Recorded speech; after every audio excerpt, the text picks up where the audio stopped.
Hi, I'm Jeff Nyquist in the United States, and with me is Alex Benesch in Germany. We're going to be discussing some updates on Ukraine and the problems in the United States. This week we had Joe Biden on the 7th of March give his State of the Union address, and it was rather striking. At the beginning of his State of the Union address, he said that there is an assault on freedom and democracy. And he, of course, put Russia at the top of this assault, which is true. But then he referred to January 1st, the fabricated insurrection, really just a riot where some folks broke into the Capitol building, but calling it an insurrection, and basically kept referring to Donald Trump without naming him as being the core of this assault on democracy, which he was putting MAGA and the Republicans together with Putin and the Russians. This is going to be an increasing propaganda theme. It is a myth creation. There has been building for the last decade this myth that all these Democrats who collaborated with Russia and China and the communists all these years, who did the Russia reset with under Obama, that helped finance the Russian Silicon Valley, that did the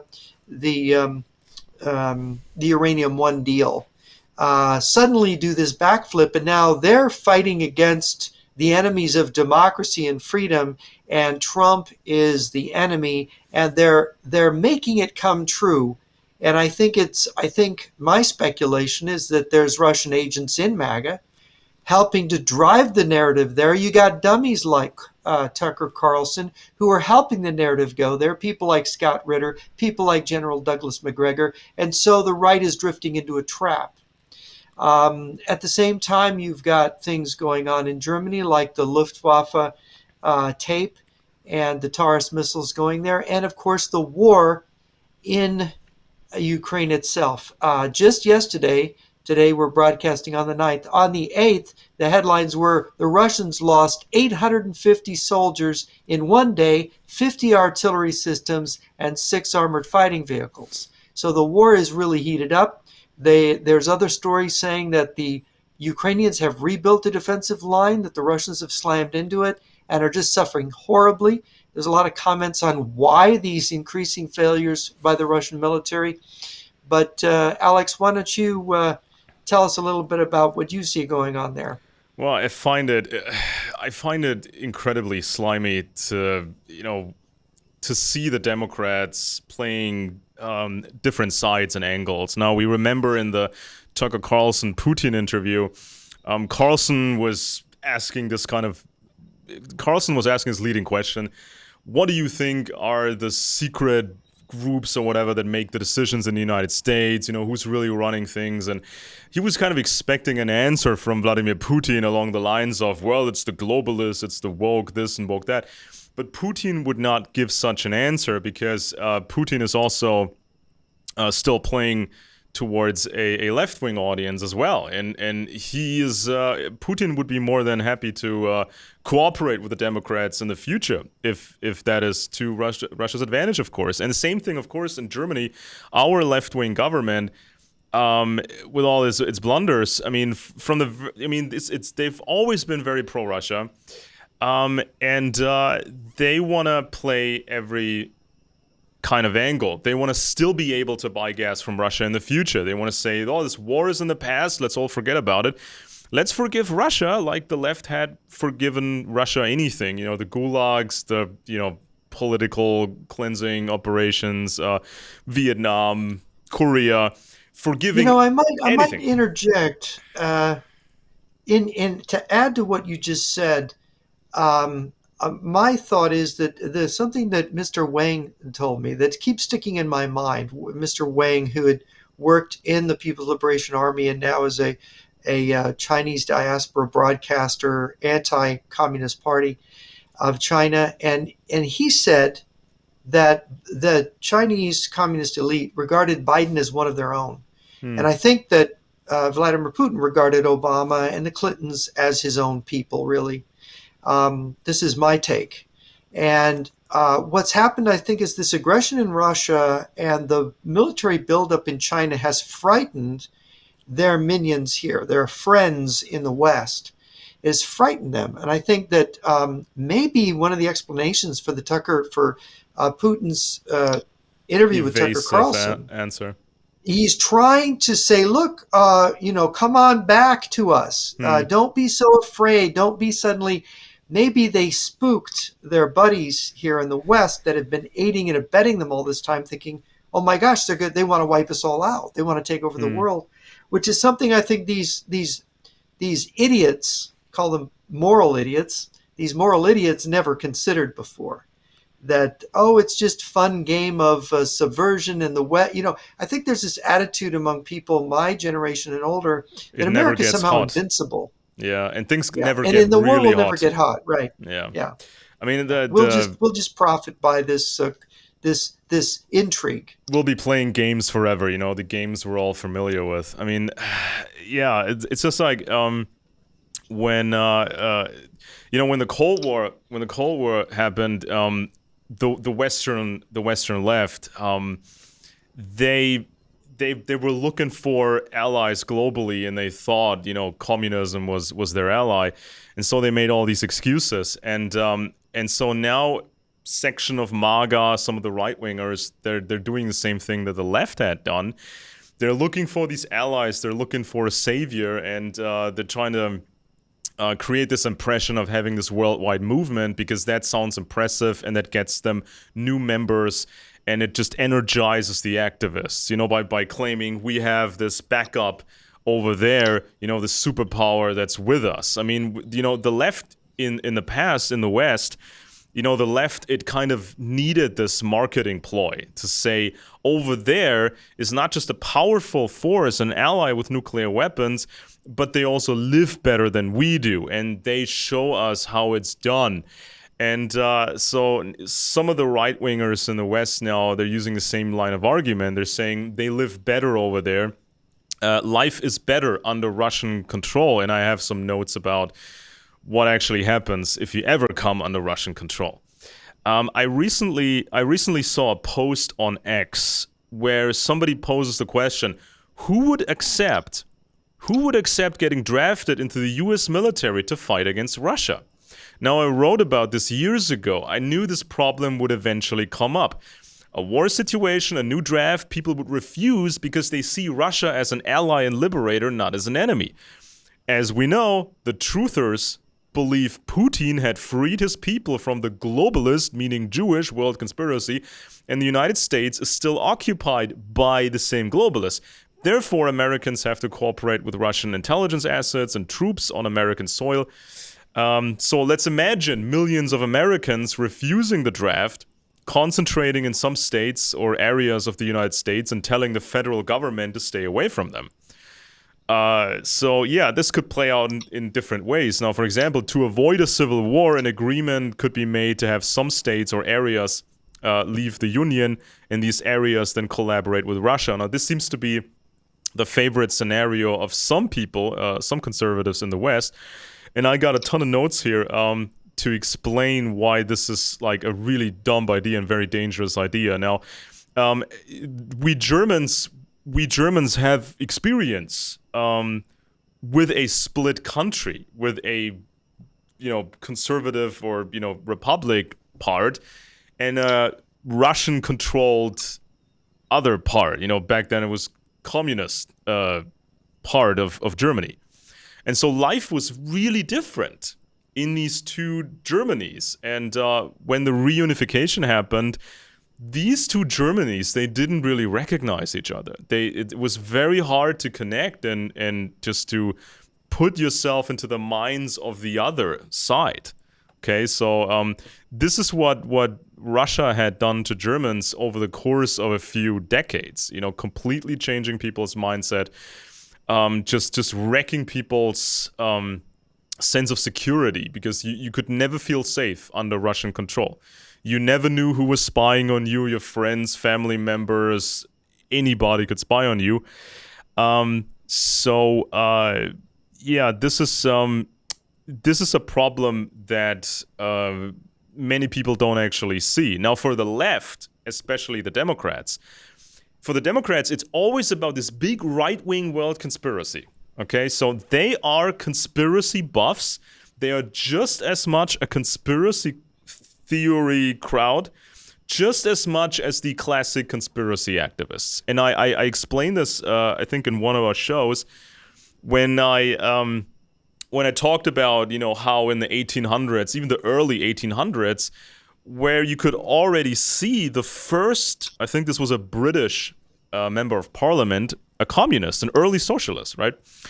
And this guy, he put out this book. He wanted to sound scientific, and he basically presented his conspiratorial worldview, whereas he gave equal attention to Jewish people, but also every capitalist and every traditionalist and everybody who just was not what he liked. So he had it like 50-50, okay? And his foundational text then was picked up and was used by the left and the extreme right wing. Now, the left eventually, within a few decades, the left had then minimized or almost eliminated the anti-Semitic aspects of it, but they kept everything else intact. If you're not a commie, you're bad and you're part of a conspiracy, or you're at least tolerating. You're part of the 1%. Or Right? you It's work the for them. 1% Exactly, that you work for them. control everything. You're either part of the conspiracy or you try to benefit from the conspiracy, so you are an accessory to all of this. And so this became the later stage conspiratorial worldview of the left. Now, of course, for Joe Biden now, he can sell this, he can milk this as far as he can, and it all makes sense to the left-wing audience because they already believe in the right-wing world conspiracy, and now proof seems to be everywhere, even though it's much more complicated. Okay, right-wingers, some of them, like Russia because they don't really understand Russia. Putin pretends to be right-wing, which he's not really. I mean, he refused the "Are you a Christian?" question in the Tucker Carlson interview, right? Yes, he did. And Putin gave some very communist, or let's say Marxist-Leninist arguments in that interview. When he talked about how China was so successful in business and China was just outproducing America, and because China is so successful, with communism, that's why the evil fascist American pigs. That's why these American pigs then try to mess it all up for the communists. That's why they use Ukraine to attack Mother Russia and all of that. Because America wants to rule it all, and they don't want to see communist China succeed. So Putin was using a communist argument, very important line of reasoning, Leninist reasoning, in the same interview. So the interview was with a Western right-wing guy, Tucker Carlson, but it was not, in content-wise, it was not really a conservative interview, if you think about it. I mean, we talked about this. I mean, the main aspect, I think, was the comparison between the Nazi invasion of the Soviet Union and today's NATO. So for Russia, it's all the same. I mean, in the year 2024, this comparison is still made. NATO is just like the Nazis, and they want to invade Mother Russia. Really? This was a communist interview, and people are just patting each other on the back. This is such a conservative interview. Well, the myth-making art of Stalin was so great that you have to borrow from the greats, right? You have to copy these myths that Stalin and Lenin created, even if you have to remove some of the Stalinist or Leninist language. It's still structurally, it's the same thing. And now we have on the right the proletarianization of the right? Because now the right represents the working class. MAGA is a working class movement. Yeah. How funny that some of these same left-wing conspiracy arguments that attached to the communist left when they were wooing the proletariat. Now, of course, they're wooing in the West, they're wooing the gays and the transgendered and the minorities and the women. And you'll notice in Biden's speech was extreme attempt to woo women. Mm-hmm. I mean, it was women, women, women, and this one phrase in his speech was about how we're going to finally end the scourge against women in this country. Hmm. You know, like women are just trampled down even right now, and it's got to end now. And Yeah, so because it's women had it this. so great in communism. You know, being a woman in communism was the greatest thing ever. No, it Well, they wasn't. had it so great in the Middle Ages, right? I mean, even You know, today, it's even today in China, if you're a pretty woman, if you're a sports famous sports athlete in China, you will get these powerful people to chase you, and you cannot refuse them without actually ruining your life. Or you're at a university and you're studying something because you want to have a real job and make real money. In China, as a woman, you're going to be hunted and chased by these communist people in the university and outside of the university, these party members, and you cannot refuse them. This is actual life for women under communism. And I was recently I saw this thing. This was like of an older clip that circulated on X. This was a video from Michael Moore, if people still remember that guy. So Michael Moore, he was just raging about Donald Trump speaking to the workers, the working class. And so he was ranting and raving, oh my God, how can he dare to make these people angry? And, you know, these people that have been shafted, and he makes them angry. And, you know, voting for Trump is like throwing he's speaking he's not, doesn't mean it literally, throwing a hand grenade into the system by voting for Trump.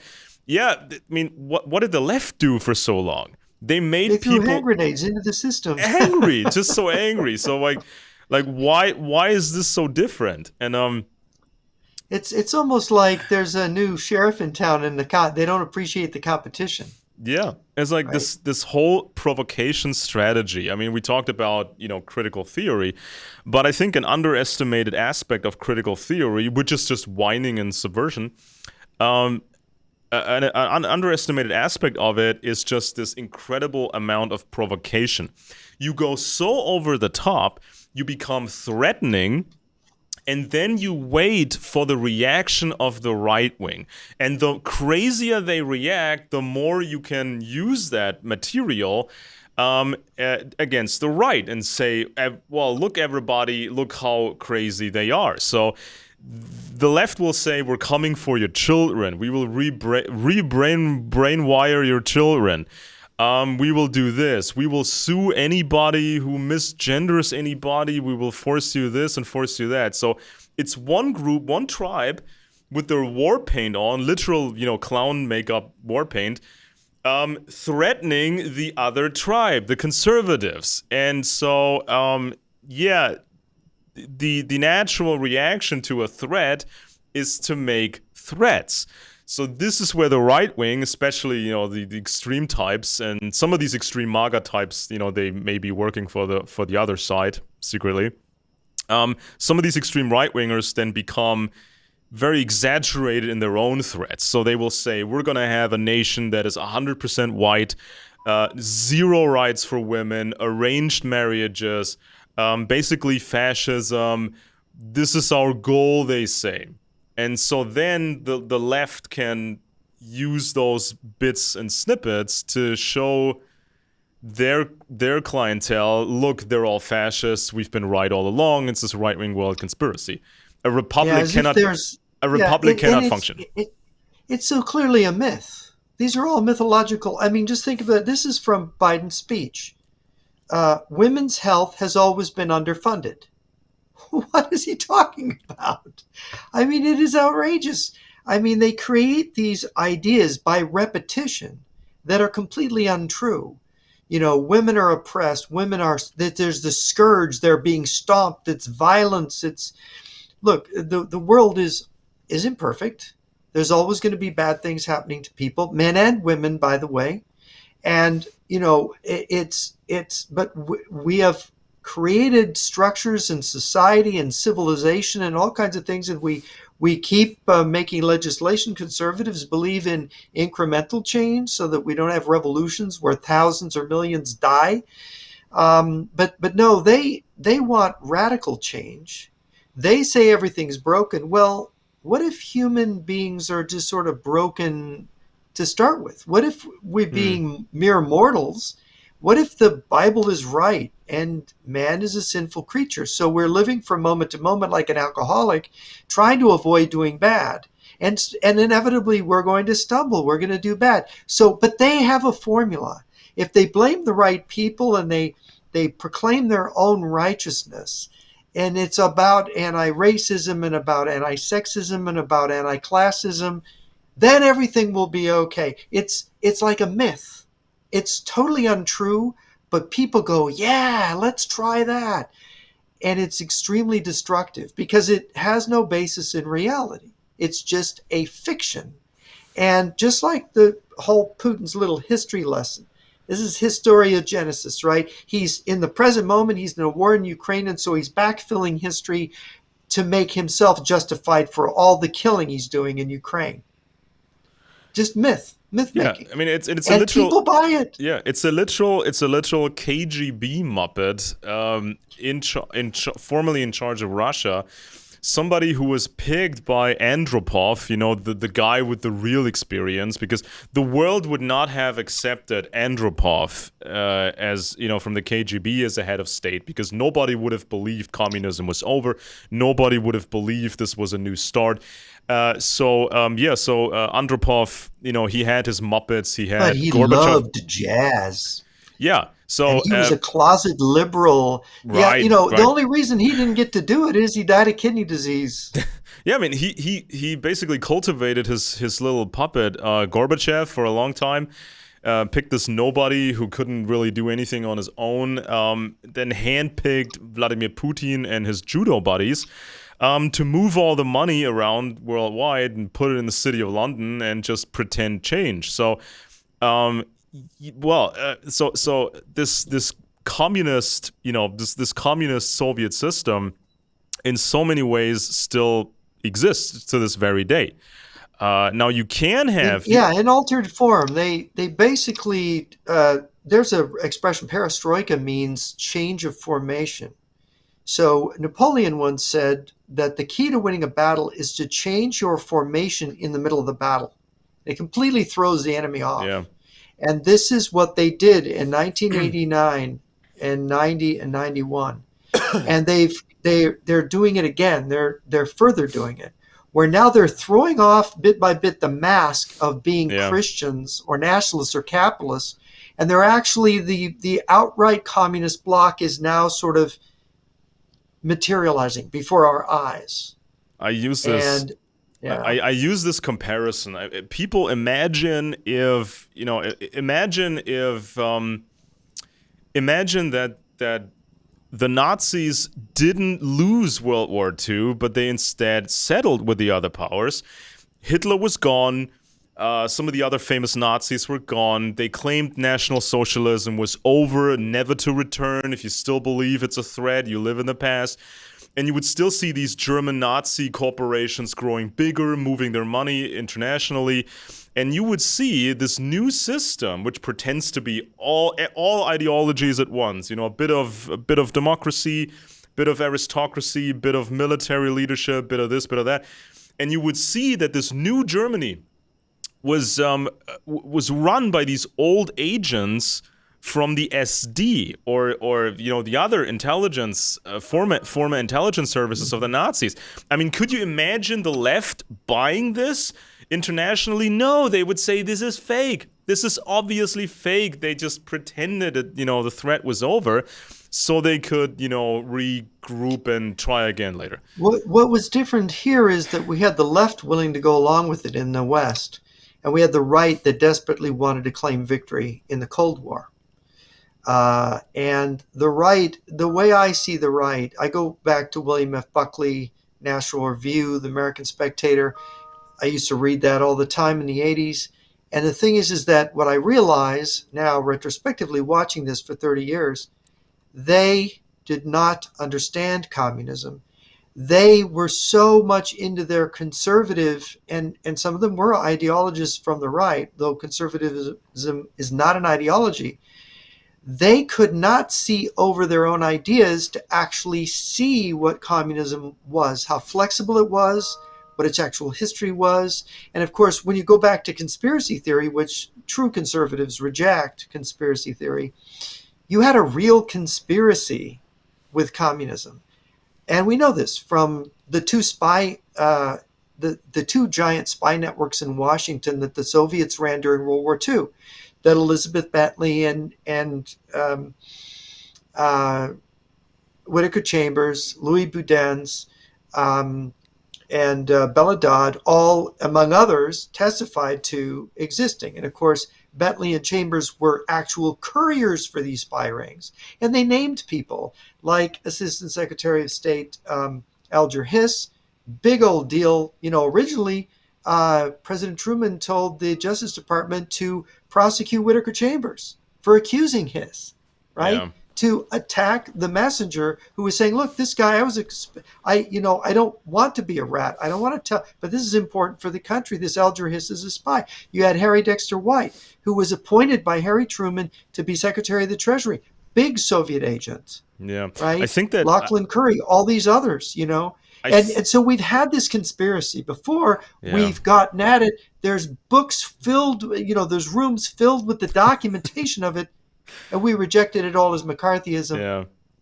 But it's real. Yeah, I mean, I think the American left for a long time has understood that they cannot really take all of the United States. So I think the plan shifted to carving up a part of America, and then just keep that part of America. And just have everybody else live in the other America, because if you look at Well, woke that's culture, interesting. Yeah. if you look at woke culture, it's created such a rift in the American population that even scientists now have made studies about testosterone levels, hormone levels in woke people versus conservative people. And so, because these woke people, they eat differently, they're very plant-based food guys and girls and in betweens.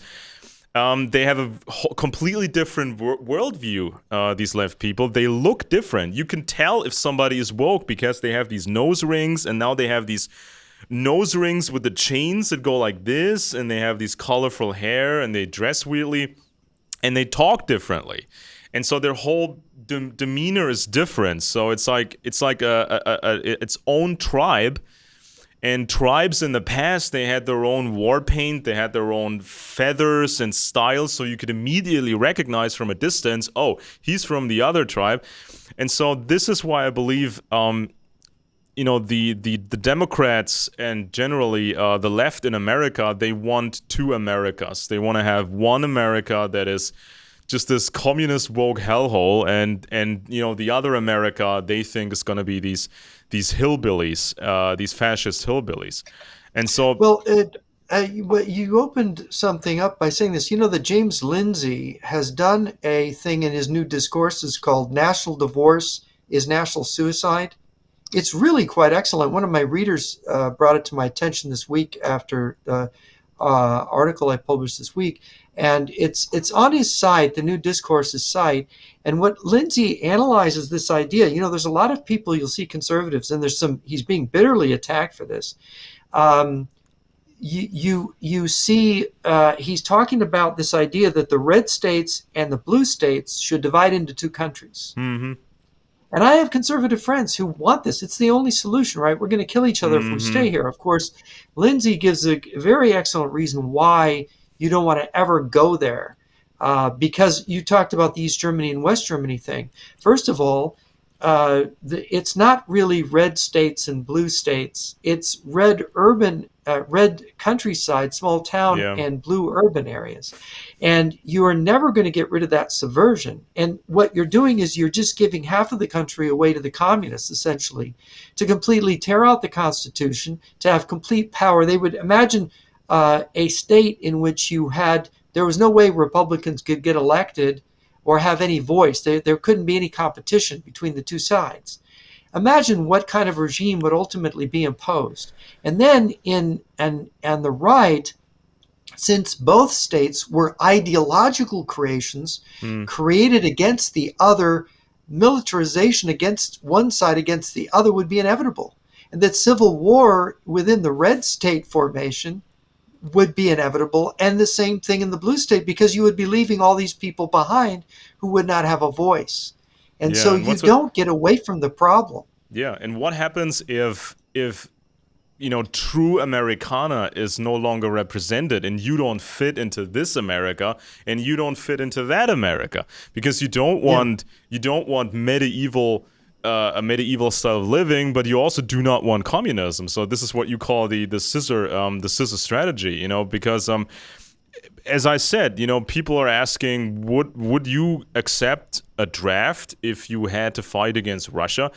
And so some people would say no, they would dodge the draft. So where would they go? And if enough people theoretically refuse to be drafted, this could have serious consequences, such as splitting America. When people seek refuge in certain territories of the United States, and they say, well, we expect to be protected against the federal government.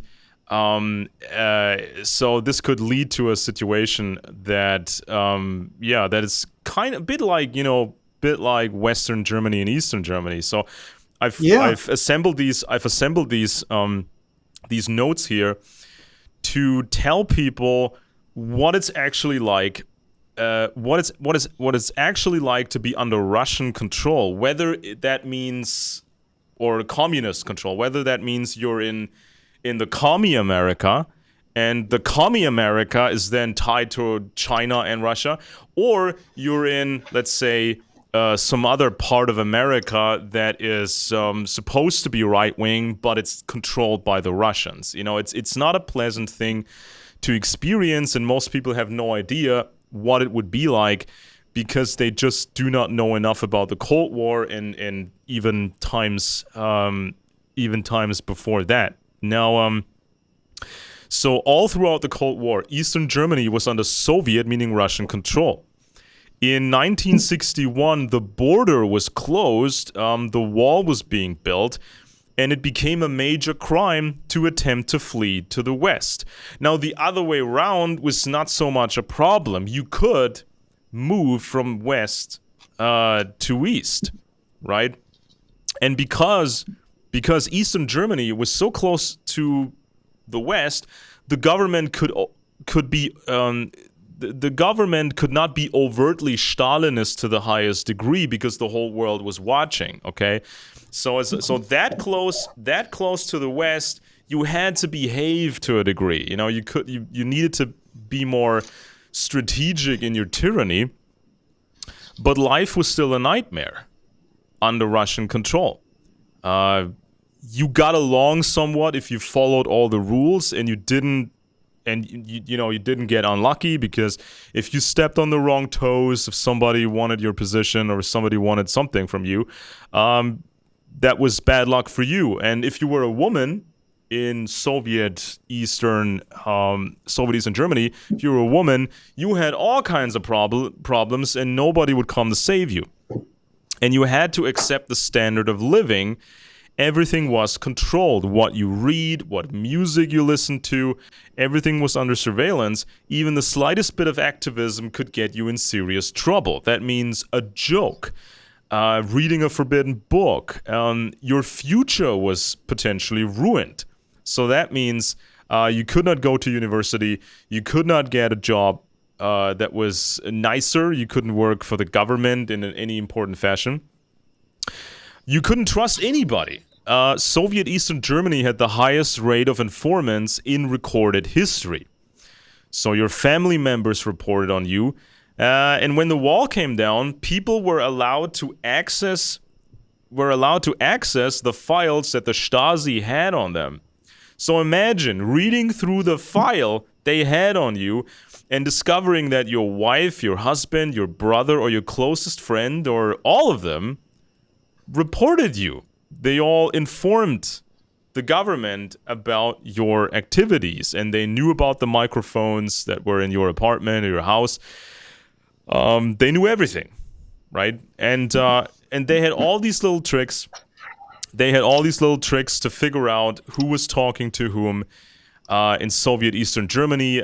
They had this radioactive translucent spray, so they could spray an entire floor of a suspicious apartment, right? They would spray the floor, you couldn't see it, and then they would check the shoes of certain suspects. And if your shoe had this radioactive signature, they knew you were at that particular apartment, conspiring with somebody against the state. And there was also the use of highly radioactive needles. So they would take a radioactive needle and sort of thread it into your jacket, for example. And the radiation was so high, they could read it. They could read it with a Geiger counter from a distance, I think even from outside of that particular residence from the street. So they would always know if you were close because they put a radioactive needle in your clothing. So this was life in Soviet Eastern Germany. Okay, it was not pleasant, not pleasant at all. And this was still the softer version of Russian control, because everything was so close to the West, they couldn't do everything that they wanted or everything they could potentially do. Okay, so yeah, this was just in a nutshell the reality of Soviet Eastern Germany. Okay. It was really not pleasant, and you could try to follow all the rules, but something could come up. Somebody gets mad at you, somebody just doesn't like you, somebody who has more power than you, or you were a woman and you refuse somebody's advances. Your life is over. You could end up in a prison cell or in a psychiatric institution. Now, the first thing I have here is what I call the post-invasion cleanup. So imagine part of America comes under Russian control, or some place in Western Europe, or some place in the Latino world, anything. If an area comes under Russian control, you can expect what I call the post-invasion cleanup. This is how it's done. This is how the Russians always do it, and the Chinese as well. So first of all, Russia always has an arrest and kill list prepared, and they update these lists on a weekly basis, sometimes even more often. Okay, so they always look at the territory that they want to take over, and they know exactly what persons they want killed immediately and what persons they want arrested, because they think these people will become a problem. They will not be loyal to the new system. So you can expect embedded agents and special operators to kill specific people. Others are hunted and arrested. And even more people end up on a suspicious list. Okay, so if your loyalty is in question, you have dangerous skills, you will become disappointed with the new system, the Russians will have you on a list. Okay, so they don't care if you helped that revolution, if you helped Russia, if you liked Russia in the past. That doesn't matter. If they think you are a risk to them, they have you on a special list. And in case of unrest, they will come arrest you if your name is on that list. So there was the so-called Polish operation of the NKVD, Soviet Security Service, between 1937 and 1938. That was an anti-Polish mass ethnic cleansing operation of the NKVD carried out against Poles during the period of the Great Purge. Resulted in the sentencing of roughly 140,000 people and summary executions of 111,000 Poles living in or near the Soviet Union. And this was similar to other operations such as the Greek operation, the Finnish operation, Latvian operation, and Estonian operation. So this is a template, and they will use the same template anywhere. This is just the way they do it. And so in the years 1945 to 1947, about 500,000 Soviet soldiers were stationed in Poland. So right after the war. Between 1945 and 1948, some 150,000 Poles were imprisoned by the Soviet authorities, and many former Home Army members were apprehended and executed. So sometimes they kill you, sometimes they just keep you in prison and torture you and then shove you out and push you out on the street again. So people will see you, what has become of you, so everybody else gets scared. This is also something you can expect if you ever come under Russian control. And Yeah, there's a book, by the way, I should mention. It's called What to Do When the Russians Come. And it was written towards the end of the Cold War by Robert Conquest, who wrote The Harvest of Sorrow, of course, and John Manship White. And it has some interesting things about how they would do it, what you'd experience, and they gave these following bullet points. Apart from purely military destruction, the economy will be disrupted. Businesses producing anything except the barest necessities will, without exception, collapse. Oil will no longer be imported. Most domestic American oil will be earmarked for official use. That's if America is occupied. Nationalization of all major firms will take place. Small firms will face the same fate within a year or two. Personal savings will be wiped out by currency reforms. Grain, which has already been frequently in shortage, will be even harder to get a hold of. The Russians will take whatever foodstuffs they want, and food shortages will be rampant. And large amounts of engineering equipment will be stolen and taken and removed to Russia. So, and of course, this is in the yep, occupied areas of Ukraine. I think they've already been experiencing this. exactly. And so the other standard operating procedure is the establishment of the new political elite. They call it the nomenklatura, or they used to call it that. So it's like managers, administrators, anybody that they need, and sometimes they will take Russians for these positions. Sometimes they will take local people whom they trust for those positions. So they expect you, as an American, for example, they expect you to support all these policies that you just mentioned, and also the roundups, the cleaning operations. And so those people who play along, those people who execute these orders, they will be promoted. They will be promoted over and over again, and sometimes even those guys will be cleansed, because for some reason the new government stops trusting them. Then military conscription. For example, in Poland, they soon had a standing army of 400,000 men. So you are forced or enticed to serve in the new military. Then some more mass arrests, 5,000 people here, 20,000 people there.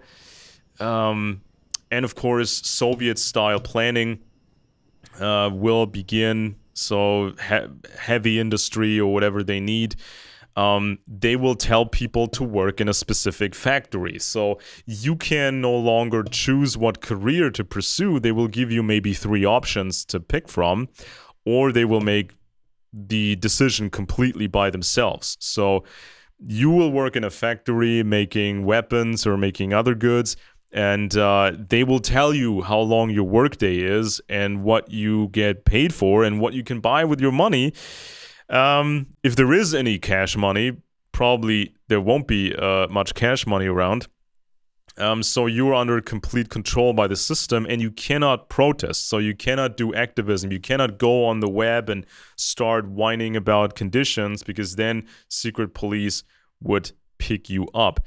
Then churches, the communists alienated many Poles by persecuting the Catholic Church.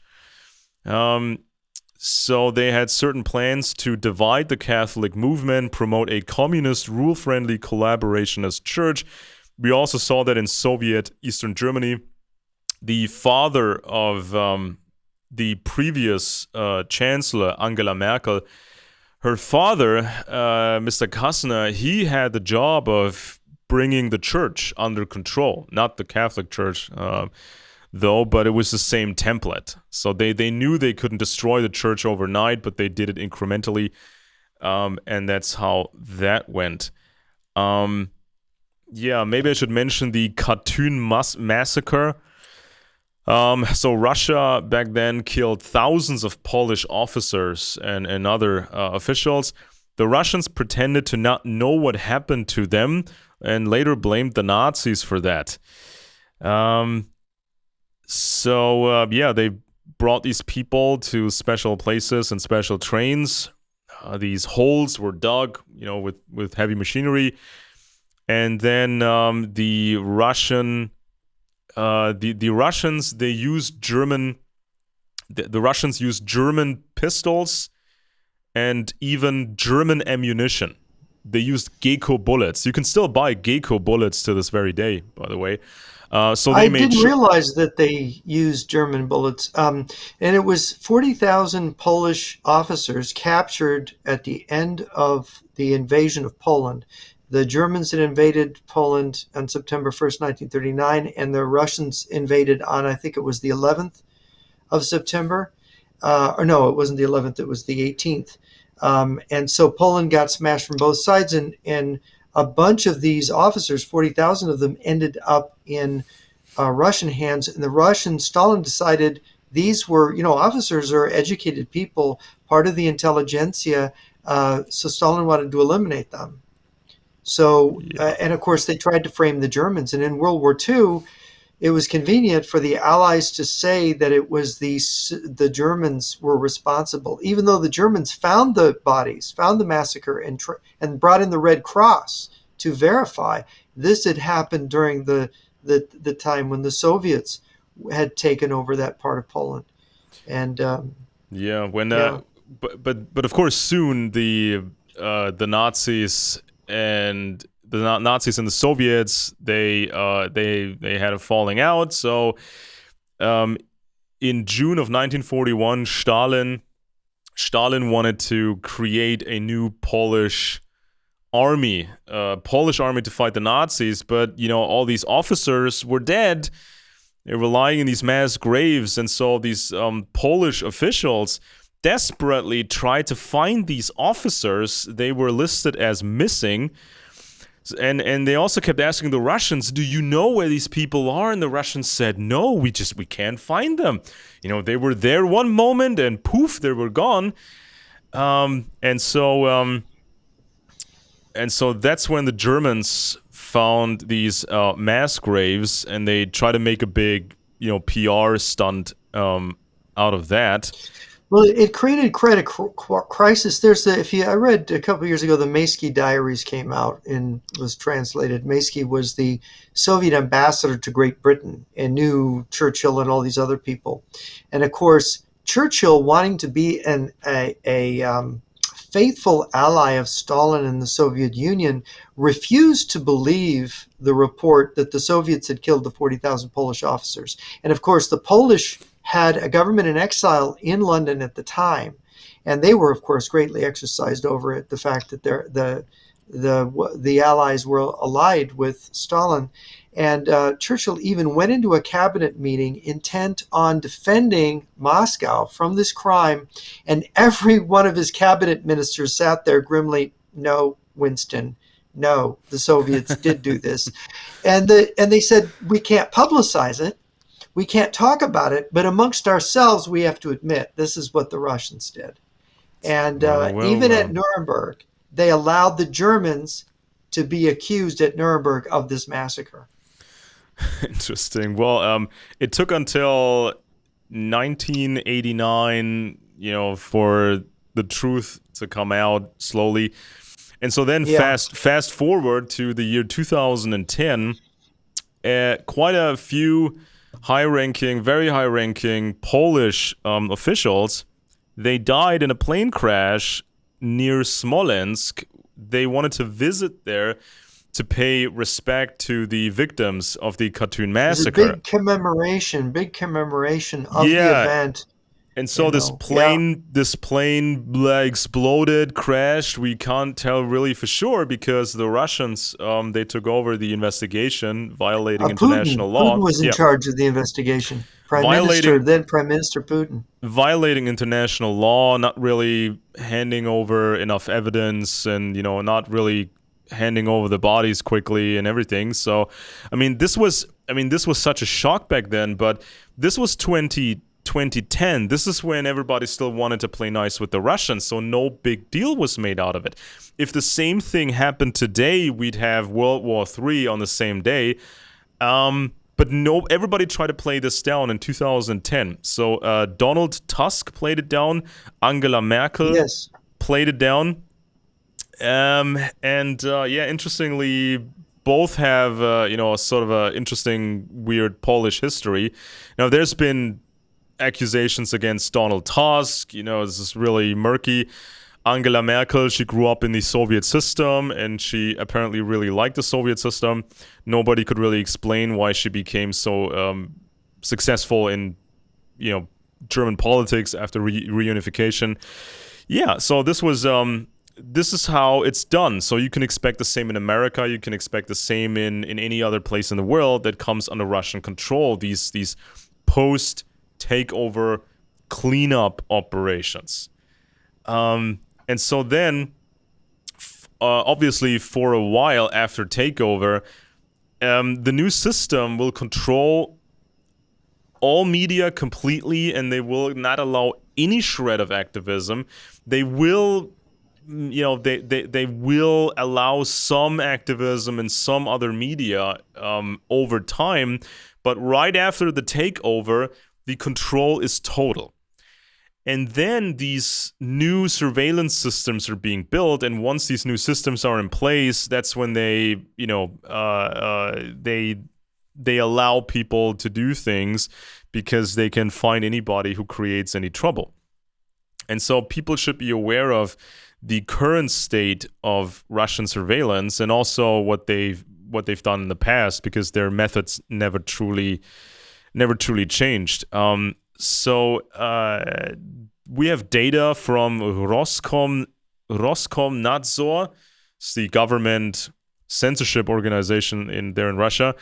And we have numbers for the year 2022. They received almost 300,000 tips from citizens about publishing illegal stuff on the internet or doing something else that was illegal, such as being against the war in Ukraine, being against the government, wanting change. This gets reported by citizens. So we have 300,000 reports. And this is when you're being watched on the subway, any train, any bus. If you have a certain patch on your jacket or your backpack, and this patch is suspicious, they will report you. They will shoot a photo of you with their cell phone, and then tell the government about you. So if you're a grandmother or if you're a teenager, if you're not really that dangerous, you get a fine. They will fine you. You will pay money, but it's on your record. So if you want to apply for a higher job, if you want to apply to university, if you want to move up in the system, this stuff is on your record. So if they pull up your file and you have several of these entries in your file, they will not trust you. So you don't have a career, basically. And also, this reporting system is just a hotbed of corruption. So, for example, if somebody doesn't like you, if you think somebody is corrupt, if you think somebody does something, this person can report you for something. Or somebody is an informant and is in it for the money, not for loyalty to the system. Somebody's just in it for the money. Somebody could frame you. Somebody could accuse you of something, and somebody makes a statement against you. This could happen even though you didn't even protest the government. Um, There's also something to be said in What to Do When the Russians Come. There's a part about organized crime and regular crime. You have, surprisingly, when the communists or when the Russians first take over an area, crime shoots up because they're more or less looking at the honest citizens to see which ones are loyal and disloyal. So and they will actually incorporate local bandits if those bandits have the right political orientation, are very sophisticated politically. They can actually make them part of the administrative organization of the country. And then there's all these youth, because of so many children's parents are killed. There's a lot of wild young people on the loose committing crimes. So there'll be muggings and robberies and murders and so on. And the authorities aren't, they'll get to that, but they're not immediately concerned with that. It's kind of an interesting picture of how crime works under yeah. a Russian occupation. Yeah, and as I mentioned before, back in those days, even in Soviet Eastern Germany, in those days, if you were a suspect and the government didn't really know yet if you were in contact with this person and that person, in during the investigation, they could put a radioactive needle into your jacket, so they can check with a Geiger counter whether you're close or not. They could also contaminate a currency, paper currency. And so we have a lot of data now about the Stasi operations. So on average, a citizen per year gets about 4 millisievert of radioactive radiation. Okay, 4 millisievert is considered normal. A a paper currency, a single bill that was contaminated on purpose to track it. One bill gave you 200 rem. That's 4 sievert. So you're supposed to be getting 4 millisievert per year, but this thing gives you 4 sievert. So they don't care if you get cancer from this. They just wanted to track you. So this is how they worked. And so they did this with paper documents as well. There was an engineer in Germany, an engineer who was under suspicion. And so the Stasi would make sure that this person received radioactive documents. And this guy then took those documents and gave them to a man from West Berlin. And so the radiation was so crazy on those papers. The Stasi noted in a report we could track the radiation from outside of the building with a Geiger counter. So just so people are aware of how these people work. And so for quite a while, this was especially before 2022, the Ukrainian invasion, for years, we've heard these influencers talk about the situation in Russia and make it sound nicer than it was. We often heard the argument, as long as you don't agitate against the government, you can say whatever you want. You can hate gay people, you can hate foreigners, you can say this and you can say that, and you could, of course, say negative things about the West. As long as you didn't totally attack the government, in front of other people, as long as you didn't do any activism like that, you were perfectly fine.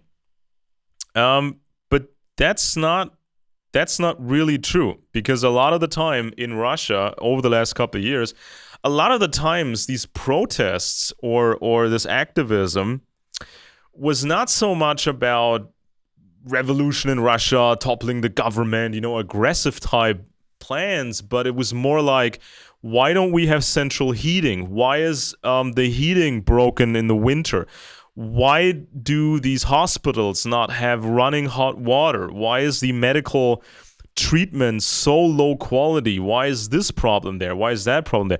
Oftentimes, these people just want problems fixed. They don't want to turn over the system. They just want a specific problem fixed, or they want a certain candidate to run for office, local office, to maybe solve some of these problems. But even those people get hunted.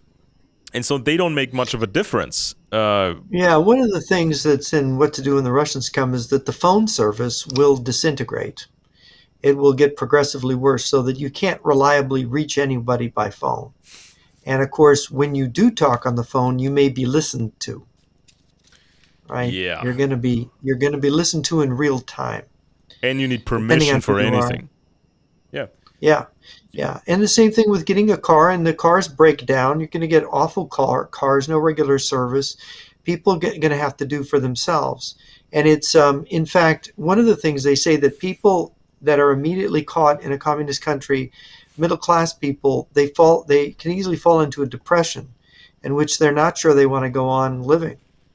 And of Yeah. course, most people get past that, but that's how horrible you feel in yourself when you lose your Yeah. freedom, when you lose your opportunity, and life becomes this Yeah. slavery, this And drudgery. and for a while, people just retreated in Russia. Okay, so they accepted that newspapers were being shut down. They accepted that Gazprom would take over all these television stations. They accepted that mainstream media was under total control because they thought, well, we still have the internet. Then the SORM system was installed. So every internet service provider has these rooms and devices run by the FSB, so the FSB can listen into anything and they can read messages. And that's when people started to say, well, we still have VPNs and encrypted chat apps, Signal, WhatsApp. Okay, so they retreated so far that the only thing they had left was this encrypted type stuff on the internet. But when you have a system like SORM everywhere, they can do deep packet inspection. So they can do things that they these systems look into these individual data packages, where they're going, where they're from, and you are automatically a suspect if you use these services. And also, at some point, you cannot even use these services any longer.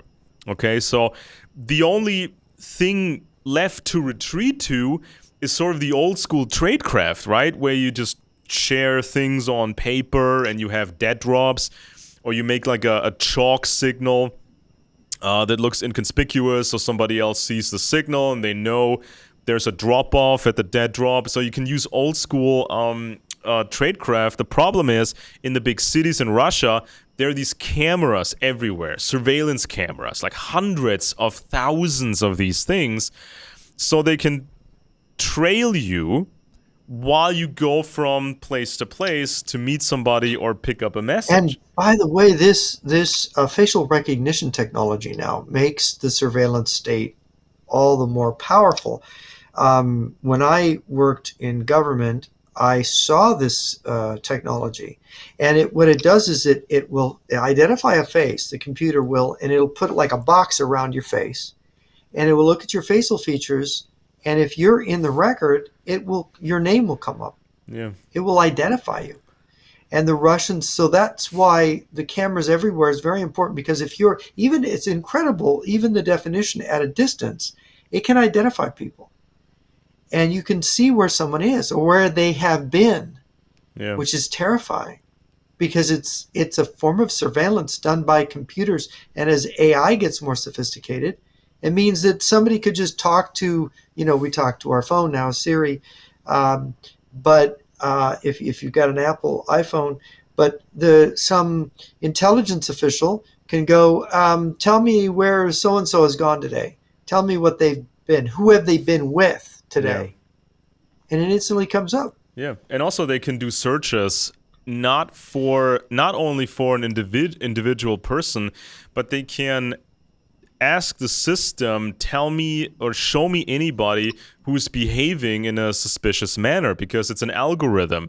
They surveil all kinds of normal people, so they figure out what's a normal behavioral pattern. Okay, this person wakes up goes to work, stops for a coffee, comes back from work, or maybe goes to a store, gets home, sits in front of his television, or web-based internet television, so you can always trace and understand normal behavior.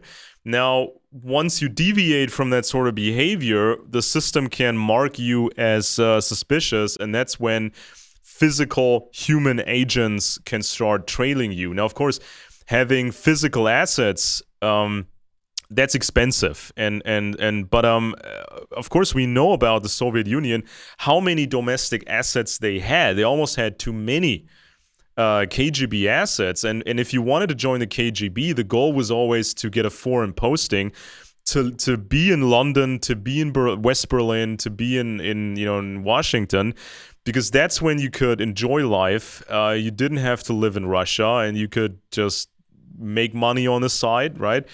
But if you were a domestic KGB agent in Russia, you would just hunt these average dissidents, or you would just chase some foreigners, and just follow them around everywhere. This was not a well-paid job necessarily if you worked for the KGB within Russia.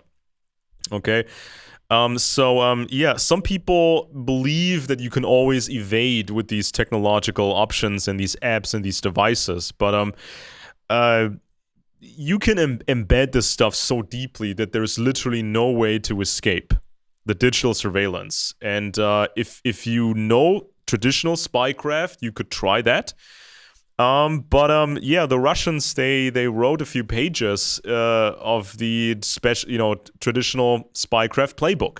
So you are battling experts. And if you're not an expert and you're battling experts who have a lot of resources, you will eventually lose, okay? And also, if you want to talk to people, if you want to work with people, how do you know these people are not informants? You think your buddy will go to prison instead of selling you out? Okay, and imagine if this Russian occupation goes on for 10 years and 20 years, at some point, people get fatigued. They don't want to rebel. They just want to go along, and they will report on anybody, virtually. Yeah, we talked about the death lists and Suvorov's information about West Germany having 600,000, which is about 1% of the population. But in the wider levels of arrests, in What to Do When the Russians Come, they talk about 25% of the population of the United States would end up in camps if there was this kind of, and I think that would be true for any given country if you go to Europe or Canada or anywhere else. And so here's a list they compiled of the people that the Russians typically arrest when they take control of a territory. All former officials of the state, the army, and the judiciary. All former registered members of non-communist political parties. In America, in that case, it would not include the Democratic Party. All active members of student organizations, members of the National Guard, refugees from Russia, representatives of foreign firms, employees and former employees of foreign legations, firms, and companies, the clergy, people in contact with foreign countries, including philatelists, people who collect stamps, and espanterists, the people who believe in this language they invented for universal use around the world, landowners, merchant bankers, business people, owners of hotels and restaurants, shopkeepers, and former Red Cross officials. So those would be the top people on the list to be arrested. Yeah, and of course they take your stuff. They take your car, they take your house. So you live, if you're lucky, you get to live in a crappy apartment. But Sergey and Igor will get your house if you have one or had one. And so if we talk about and also one more point I wanted to add to this is some people may say, well, if I cooperate with the system and they really like me, then I don't have anything to worry about. I get rewarded if I work for the new system. Well, here's the catch. You still have memories of the past. You know what America used to be. So, and the Russians don't like that. So eventually they might target you for no good reason, because that's what happened in the Soviet Union over and over again. They don't fully trust you. They would rather take the next guy, the younger guy, and just destroy you, and have the younger guy who's completely fully indoctrinated. So this younger guy takes your position because this younger guy doesn't have memories of what it was like before.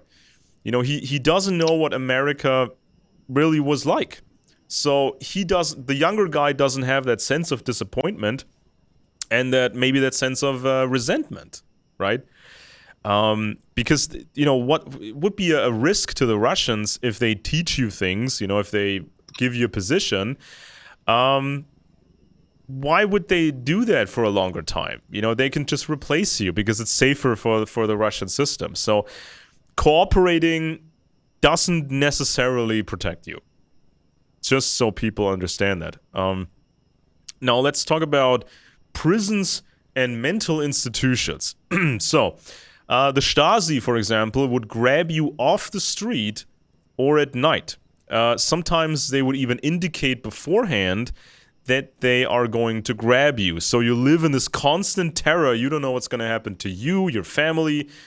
Will your kids end up in a horrible, institution? Yeah, they favor night arrests. They favor banging down your door in the middle of the night. And there's a specific reason for that.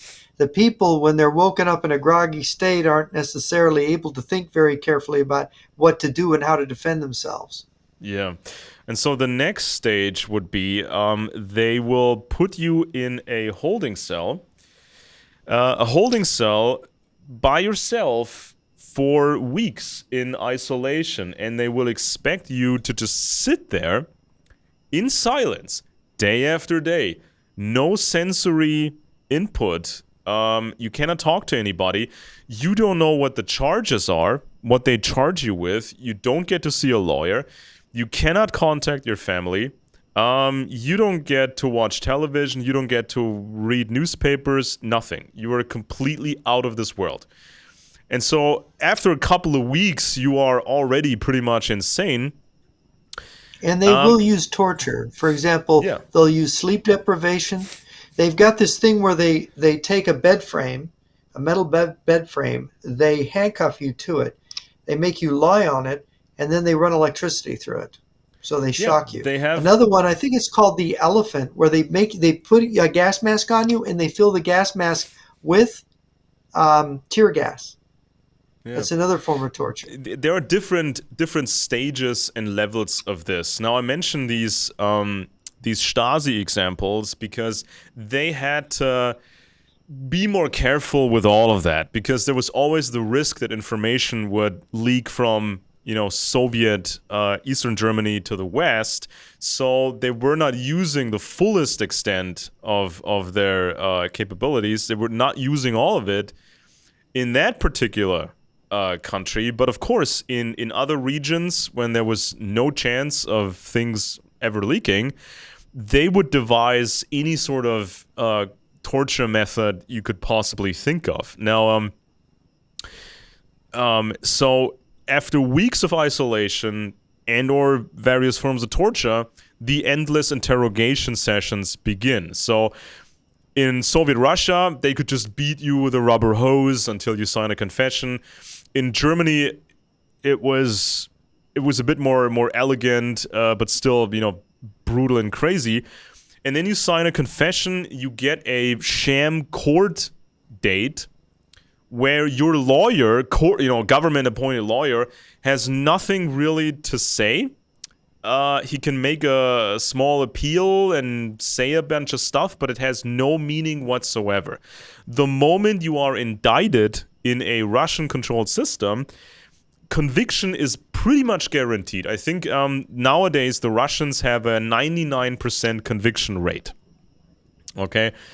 And so, yeah, you get a sentence in front of a sham court, and then you get either executed, or you go to prison, or in a hard labor camp, or a psychiatric institution.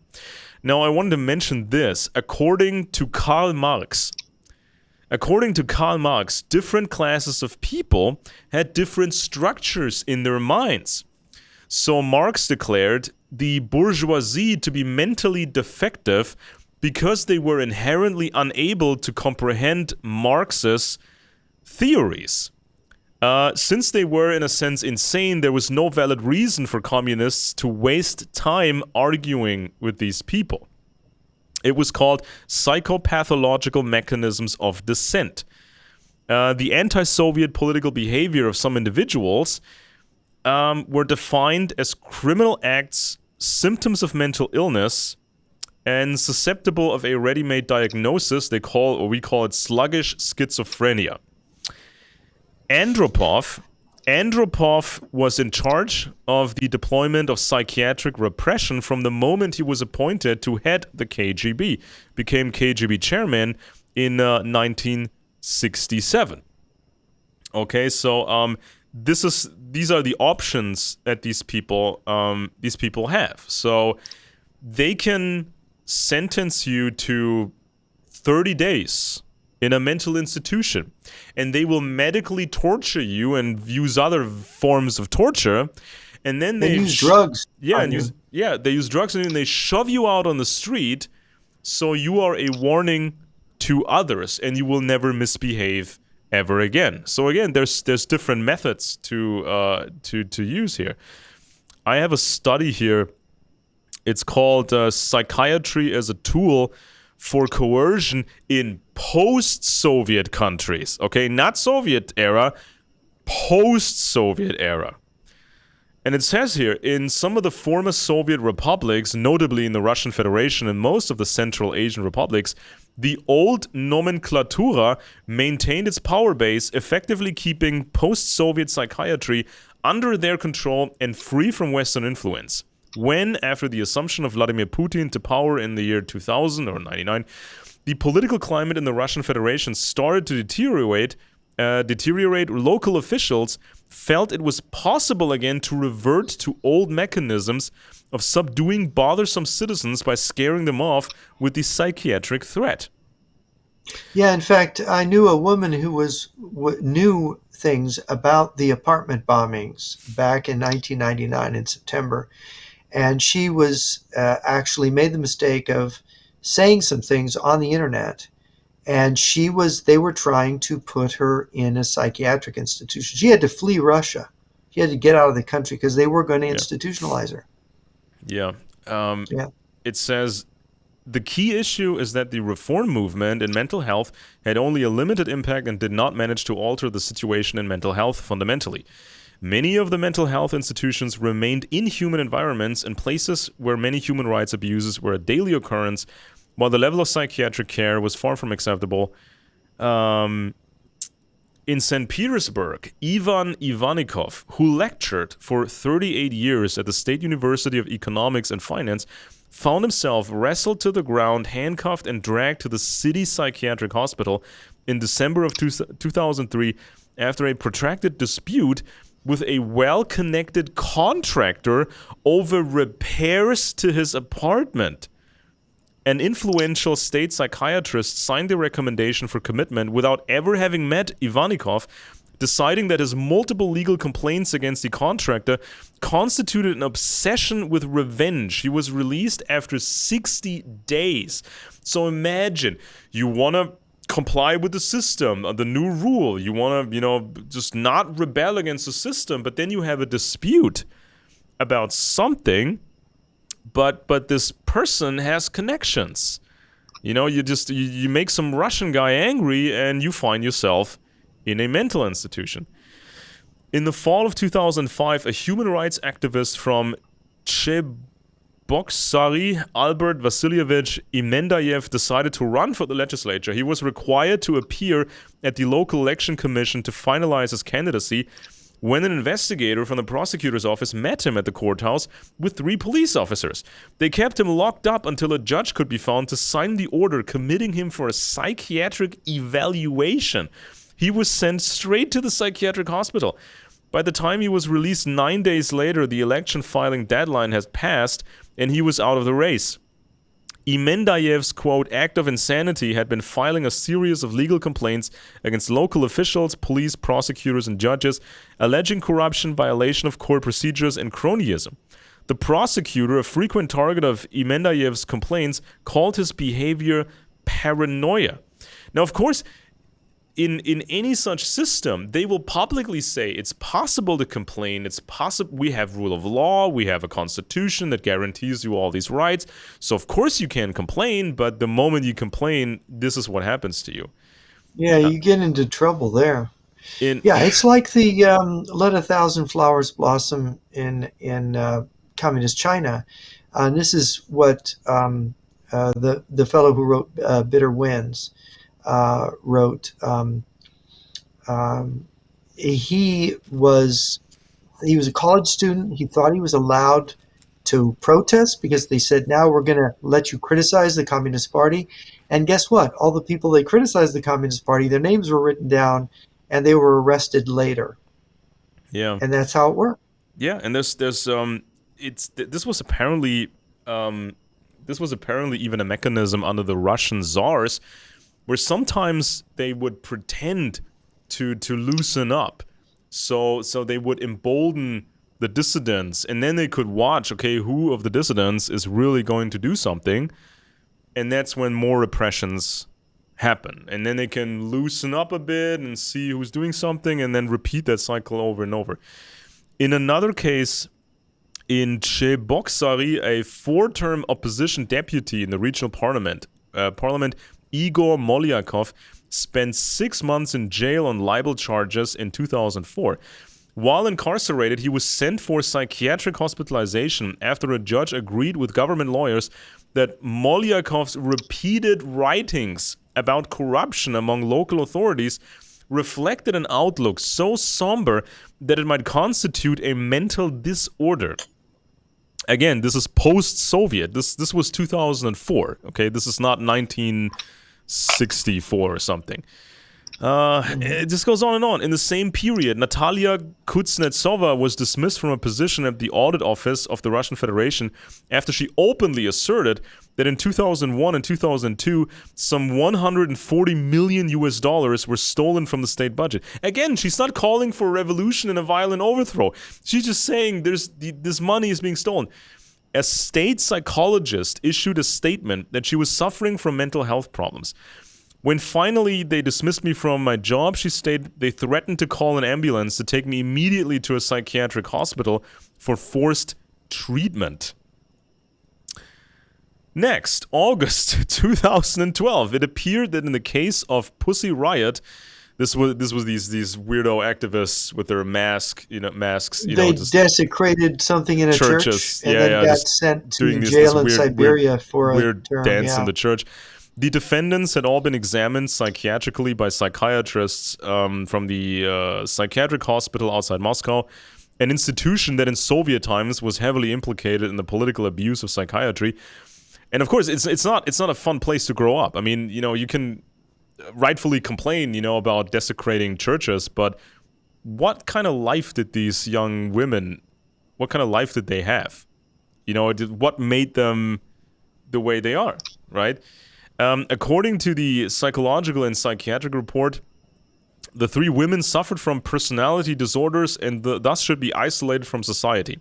The experts did not appear in court, could not be questioned by the defense. The language used in the report sounded very similar to the qualifications used in Soviet times when diagnosing dissidents. Some victims emerged from psychiatric hospital physically permanently damaged, others were mentally destroyed. And of course, we should also mention the use of provocateurs, by Russian intelligence. Mm-hmm. They can do that everywhere. So they will encourage you to do this, and then the next thing, and then the next thing, and then they arrest every one of you. Yeah. Some people died in these psychiatric hospitals. And it says the violation of psychiatric patients' rights in Ukraine years ago is in most cases caused by opportunistic material reasons. Apartments, houses, and other property of psychiatric patients are taken away by relatives or by organized criminal groups that have the legal status of commercial enterprises and stand in direct contact with local authorities and police precincts. So they just take your stuff.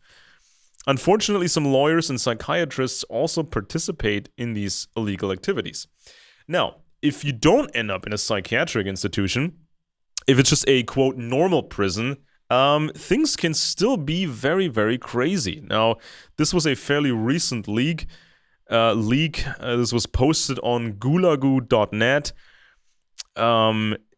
This was reported in the Moscow Times and many other publications. So there were thousands of video clips stolen from Russian prisons. And so you could see on these video files abuse of prisoners, torture of prisoners, and extortion. So, for example, they will force you to sign a confession that makes no sense. They will force you to implicate somebody else that is innocent, and they will extort money out of your relatives. If they don't pay up, you get tortured in prison, or they prolong your prison sentence, actually. And there's also some indications that sometimes these prisons actually rent you out to sadistic people who will pay tens of thousands of dollars to torture somebody. In that case. So just some sadist who wants to torture somebody, and he gets to pay a prison to do so. And the prison guards, these prison people, they get the money. They make $30,000, $40,000, $50,000 from one such deal. I should add, people thought the Gulag ended with the Soviet Union, and it's simply not true. Abraham Shifrin, who wrote the guidebook, he was a Soviet defense official who defected to Israel. He wrote the guidebook to camps. I think that's what it's called, the guidebook to camps and prisons in the Soviet Union. Years after the collapse of the Soviet Union, he gave an interview to Christopher Story in which he said, "Look, the camp system is operating like it has always operated. It is still functioning. It's been hidden. They've hidden it in places." And I met a businessman who worked to create the ATM machines across Kazakhstan, where they mine the titanium for the Russian submarines, and of course they had the workers there. And I did this interview with him some years ago, and he said that he was in Alma-Ata, and he heard about that there was this gulag in this giant series of buildings on one side of town. And he thought, I'm going to go and check it out. And he got a chauffeur to drive him there. He went up to the building and knocked. And he almost got arrested for doing this. But he did see that it was actually a prison, but it was hidden. And of course, it was run by Russians in Kazakhstan. You had I met the guy that was in the European Parliament. They had all the different countries in the European Parliament had lists of political prisoners, because there were people who had fled the Soviet Union in all these countries, and they had relatives that were people they knew that were in the Gulag. After the fall of the Soviet Union, this delegation from NATO went to Moscow to see the freeing of the political prisoners. I forget what year it was, 90 or 91. And it was John de la Brown, who was also a member of parliament. And what he told me was they went to Moscow, they get entertained, and they're waiting to go and see these prisoners liberated. Day after day passes. Now, all the Western newspapers had announced their trip, had announced these prisoners were being freed. It was a done deal. But they get there, and then they said to the Russian officials, "What's the big deal?" "Oh, there's a hang-up. There's a problem with the airplanes. There's a problem with this or that." And eventually, after a week, these people had to go back home. And nothing happened. The release of all these names didn't happen. And when people went to the newspapers, like John de la Brown would say, like, "This didn't happen," the newspapers were like, "No, we're not going to go there. We're not going to talk about that."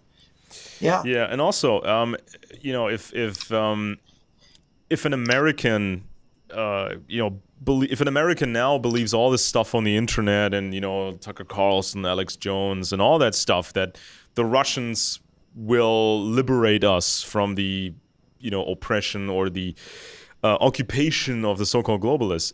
If you believe that, okay, and you are an American, you are older than 50, maybe, or you maybe even older than 50.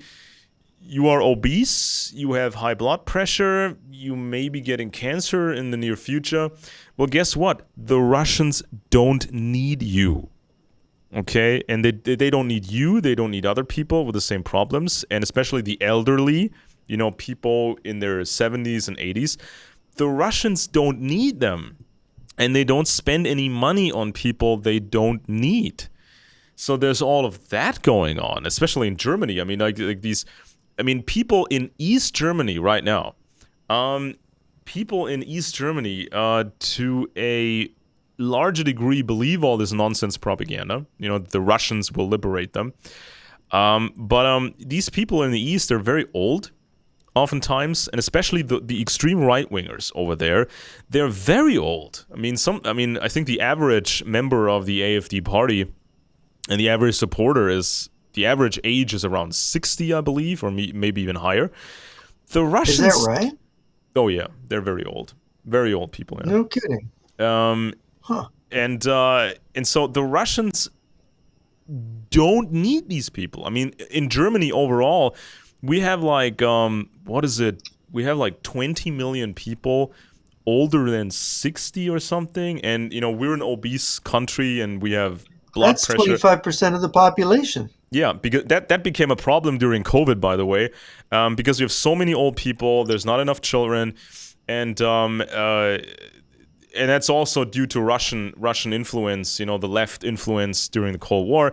We don't have enough children. There's very many old people, and their health is not good. So they have blood pressure, heart problems, cancer, this and that. The Russians don't need this. They don't need you. If you cost them money, they would rather let you die. And so this is also something that people need to be aware of, in case they ever consider getting under Russian control. Yeah, so when that scandal came out with the videos from the Russian prisons, the Kremlin was responding in public. And they said, yeah, we are aware of this footage, and we have started an investigation, and I think somebody lost his job, maybe.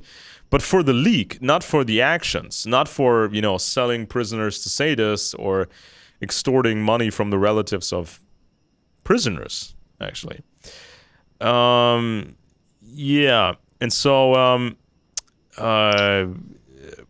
gulagu.net, the website, was saying there are four main categories of victims. Some prisoners are being pressured to make statements against other people. They're not true.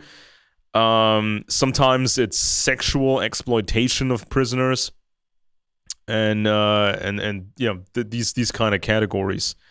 And of course, there's some people.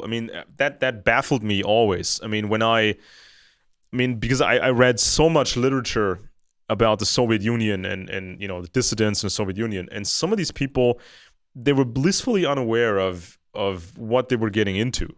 They had this idea that you could do activism, and then you can do activism in prison and have these letters and smuggle out letters and get international recognition. They had no idea how easy it was to break them in prison. It's remarkably easy. Any moron can do this. And of course, a lot of these older KGB guys, domestic KGB guys, used for this type of stuff, a lot of these KGB guys were not really smart. They used the smarter ones for, complicated operations in the West. But this is what the system was. Now, do you have anything more about this particular aspect of Russian rule, the prisons? Because I'm at the end of my notes about this aspect. Well, yeah, like what I said before, the Gulag is still in operation, although it's the velvet, the iron fist and the velvet glove. One of the things I might point out is like with the Nordost situation. Remember that Nordost, where there were a bunch of supposed Chechen Islamic fanatic terrorists who took over the theater, and they used some kind of gas that killed a lot of the actual hostages in the theater. They were Yeah. rigged with bombs. Well, Anna Politkovskaya did a lot of research in that, and it turns out that these people, they were in the Gulag. They were Chechens in the Gulag who were actually serving sentences that were supposedly going on when they did their terrorism. And the real story was that these people got told to leave prison and go do this operation, and then they would be allowed to be freed. Yeah. Right? This is the story, and it was later, believe it or not, the Russian who helped organize it, who was associated with this, who supposedly died in the siege.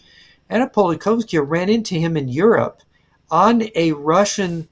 I'm going from memory now. He was on a some kind of Russian representative board in some deal in Europe. I think it was in Germany somewhere. Maybe it was in Luxembourg. And she said, "Oh my gosh, you were involved with this Nordost and you're supposed to be dead."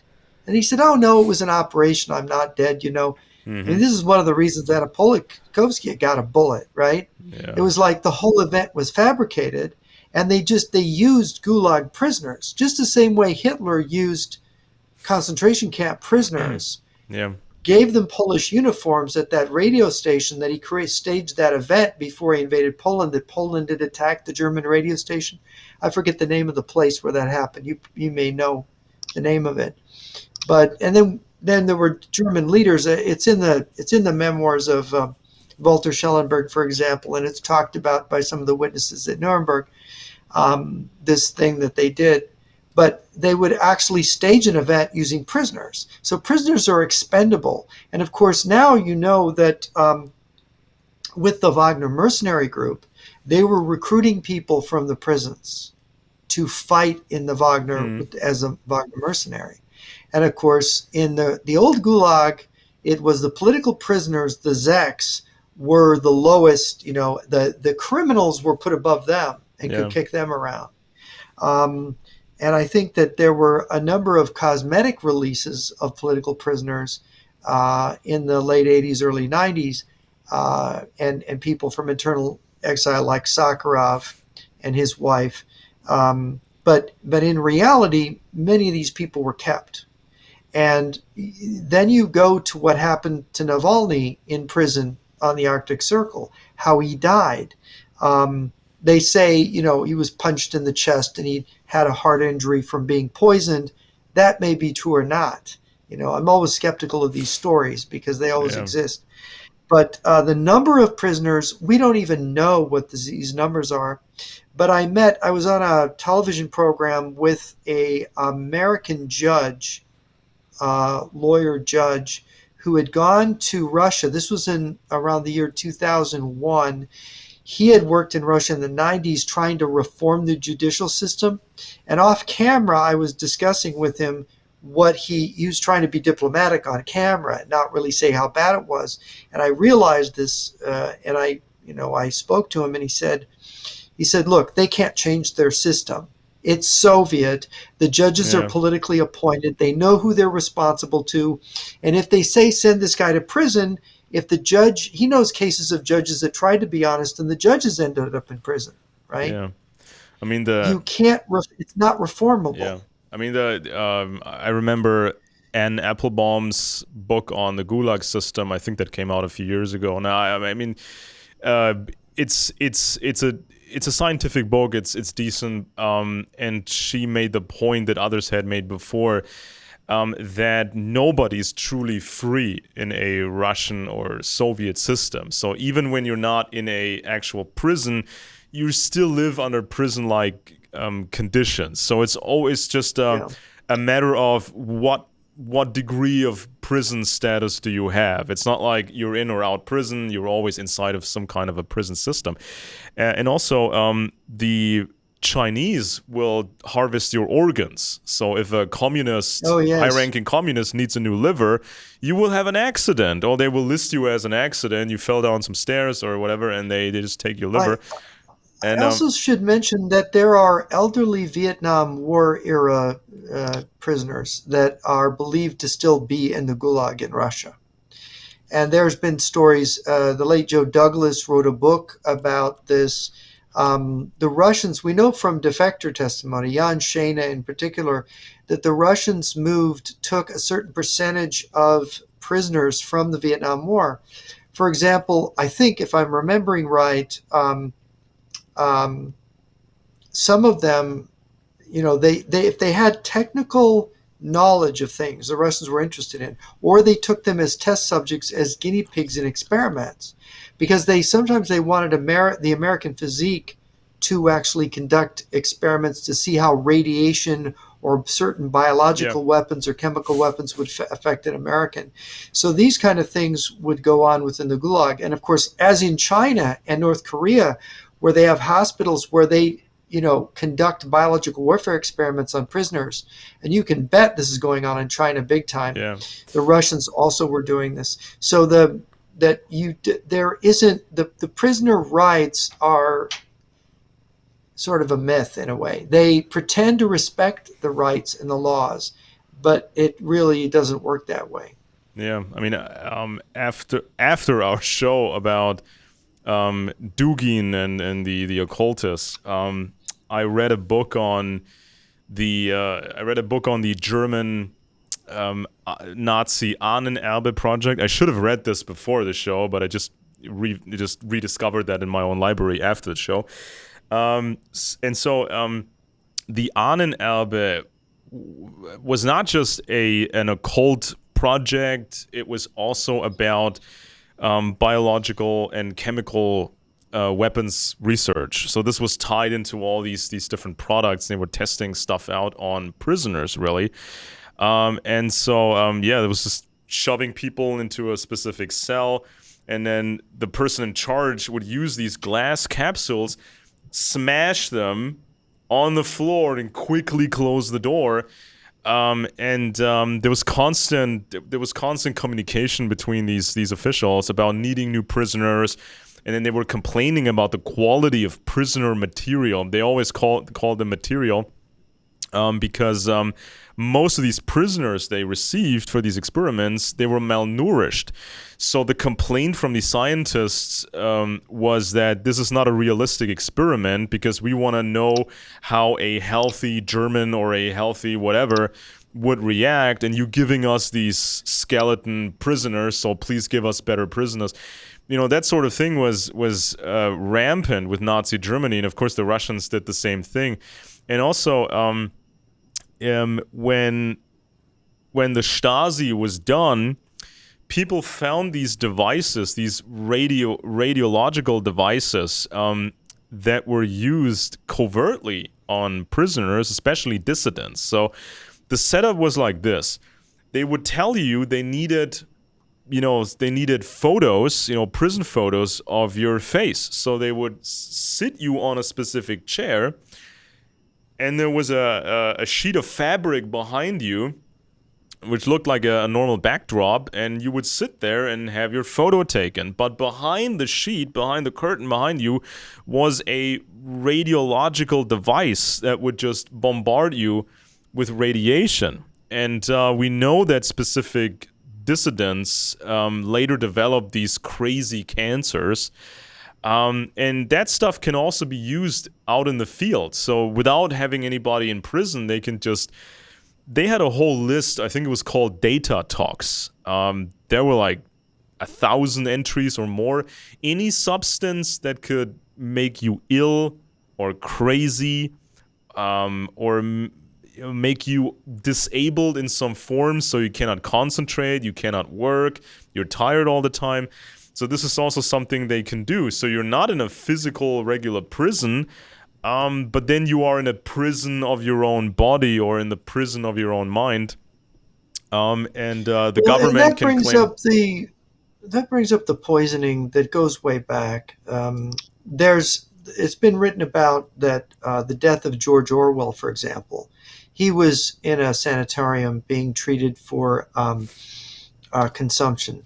For Eric Arthur Blair. And what's that? Eric Arthur Blair. Orwell, Eric Arthur Blair, George Orwell, who wrote Animal Farm and 1984. 1984. He was a socialist who realized that communism was evil. And of course, some animals are more equal than others. Napoleon the pig, who ran Animal Farm, he was really a scourge. He was really damaging to the Soviet cause, to the communist cause. To have a person who was a socialist, who had those kind of sensibilities, to turn against them. And of course, he was supposedly cured. He was ready to leave. I think it was his fiancee, his girlfriend, was coming to pick him up, and she gets there and he's dead. And this Mm-hmm. doesn't make any sense. So people have written about that. The same thing with Joseph McCarthy. He goes in with what was it? He had a problem with his leg or his back or something. He goes in and he dies of liver failure while he's in the hospital, right? So this is weird, and there's been essays and books written about this. And Audie Murphy, the famous American war hero who won the Congressional Medal of Honor fighting the Germans in World War II, both in Italy and in France, Belgium. He was extremely famous as an actor. He became a Hollywood actor. He was a very patriotic individual, and he got interested, and he was pretty young. He got interested in communism. I think he was around 40 years old.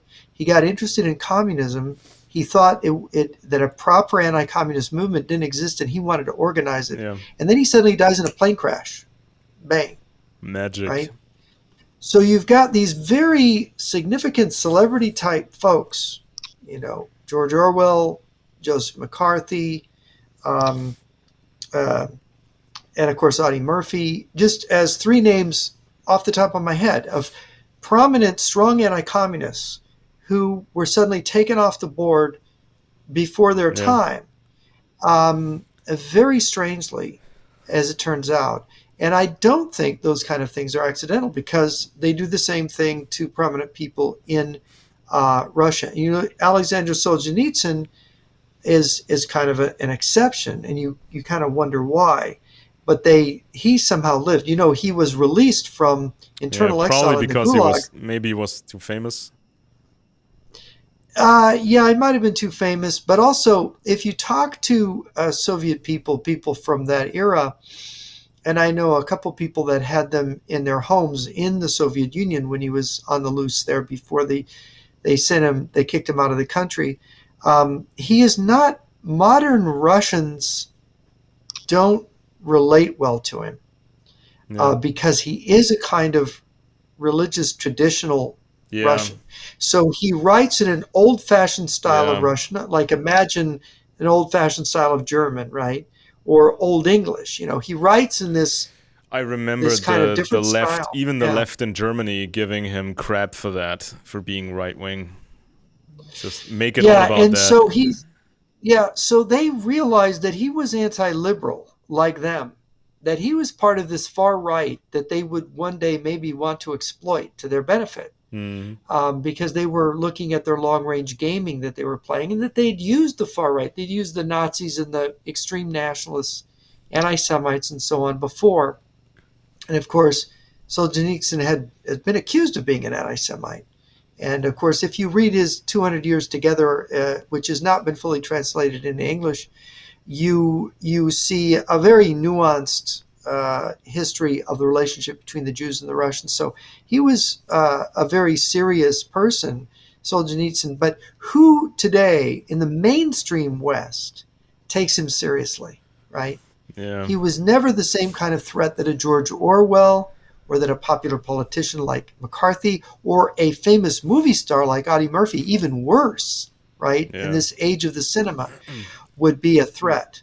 In So yeah, maybe and I he think didn't rise to that level of yeah, threat, right? I spoke earlier about when you collaborate with a system and you work for the system, but you still have memories of the old days. This was something that played a large part in the 1984 novel, because the main character still has these memories, and he can compare what the government is saying right now. He can compare it to his childhood or his early days when he was young, and that made him dangerous, because he could still remember. And And obviously, a Russian system, a Russian system can play games with healthcare. Okay, so you can see that all over the place in Russia. When COVID happened, rich Russians kept buying all of these ventilation machines, so the modern type ventilation machines, because the Russian government, they had stockpiled these older type ventilation machines. I think a large number. I don't exactly remember what the number was.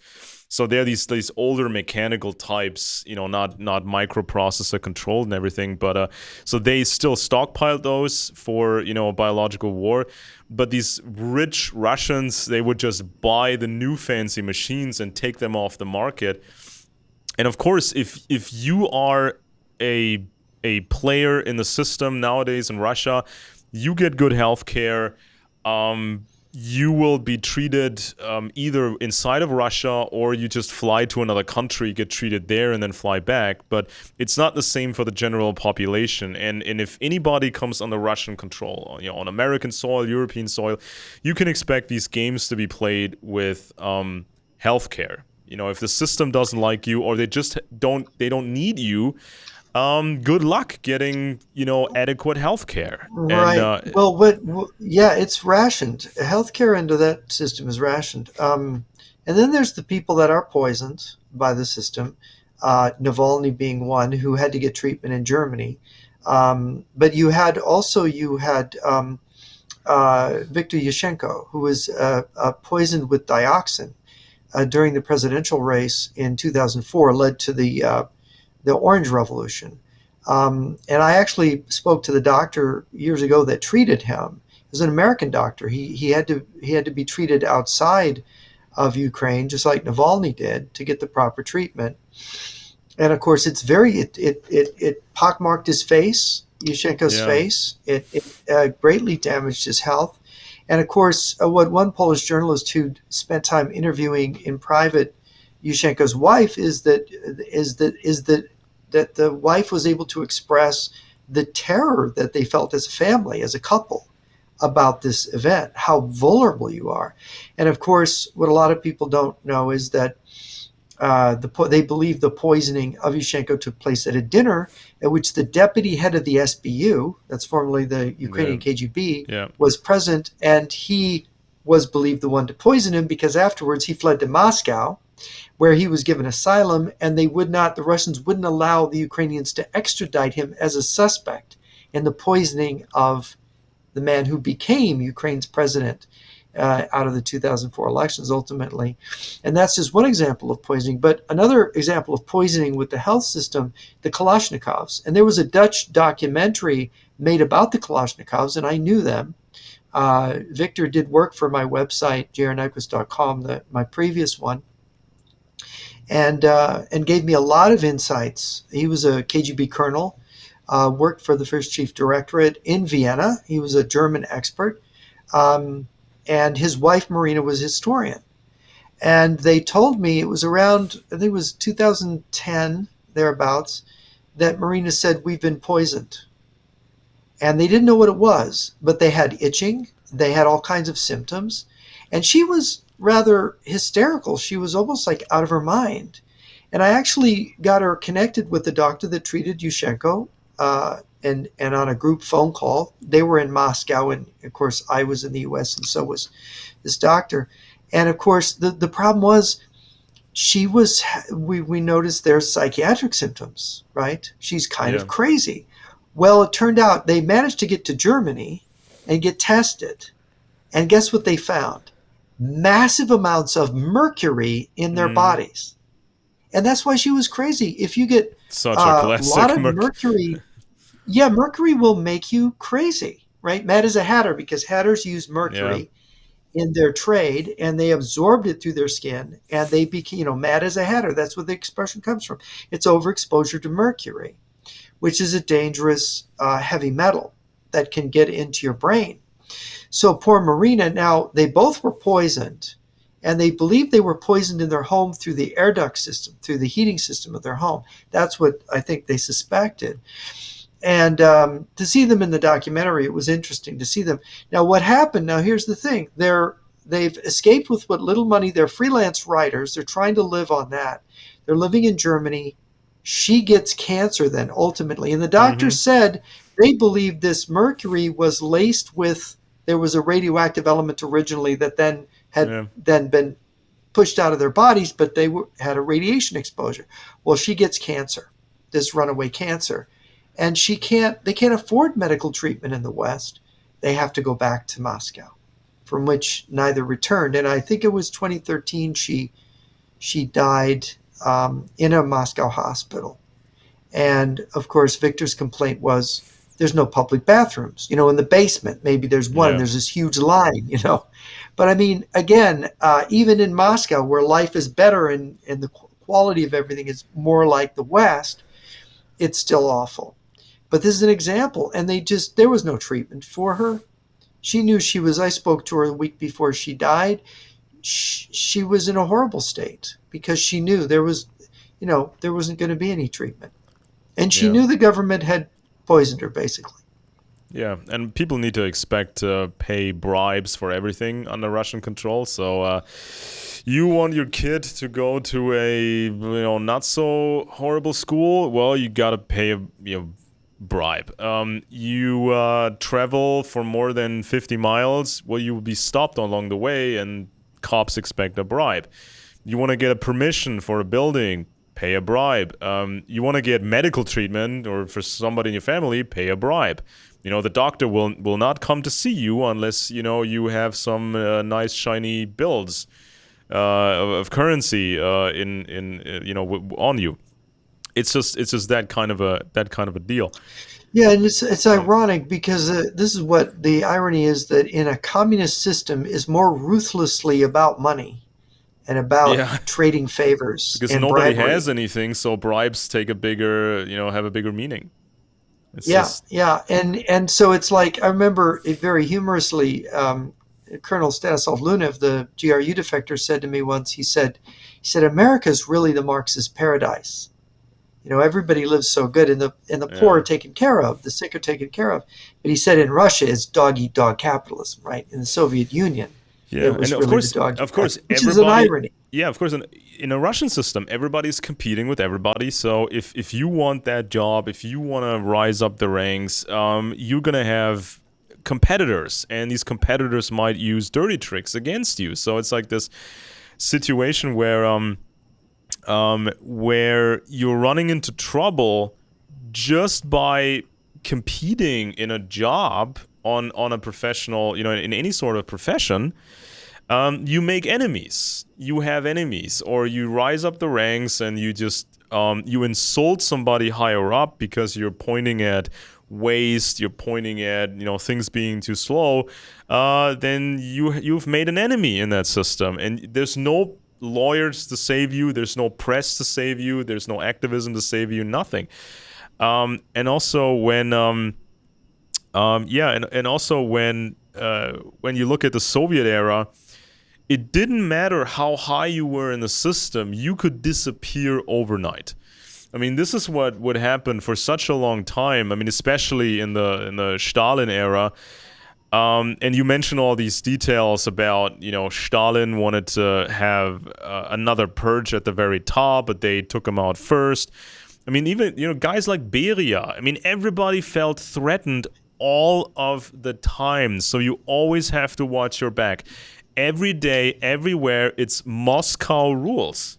Oh, yeah, there you got This the. is uh, this is the book. This is Edward Radzinsky's book, Stalin, and it's the first in-depth biography based on explosive new documents from Russia's secret archives. But it's also interviews with Stalin's last surviving bodyguards. And this is where we get the first confirmation what other historians, I think it was Michael Korda in his biography of Stalin, really had a good analysis of Stalin's death, saying something else was going on there. And he actually is able to show it. Stalin was plotting World War III. He was planning to purge his colleagues who did not want to participate in that. And it was Khrushchev that took his bodyguards off of him on the Yeah, night he had his stroke. So did he really die of a stroke if his yeah. bodyguards were removed that night? I don't think so. Yeah, right? there's a distinct possibility that Stalin was slowly poisoned over time. There's a strong possibility that Lenin was poisoned over time.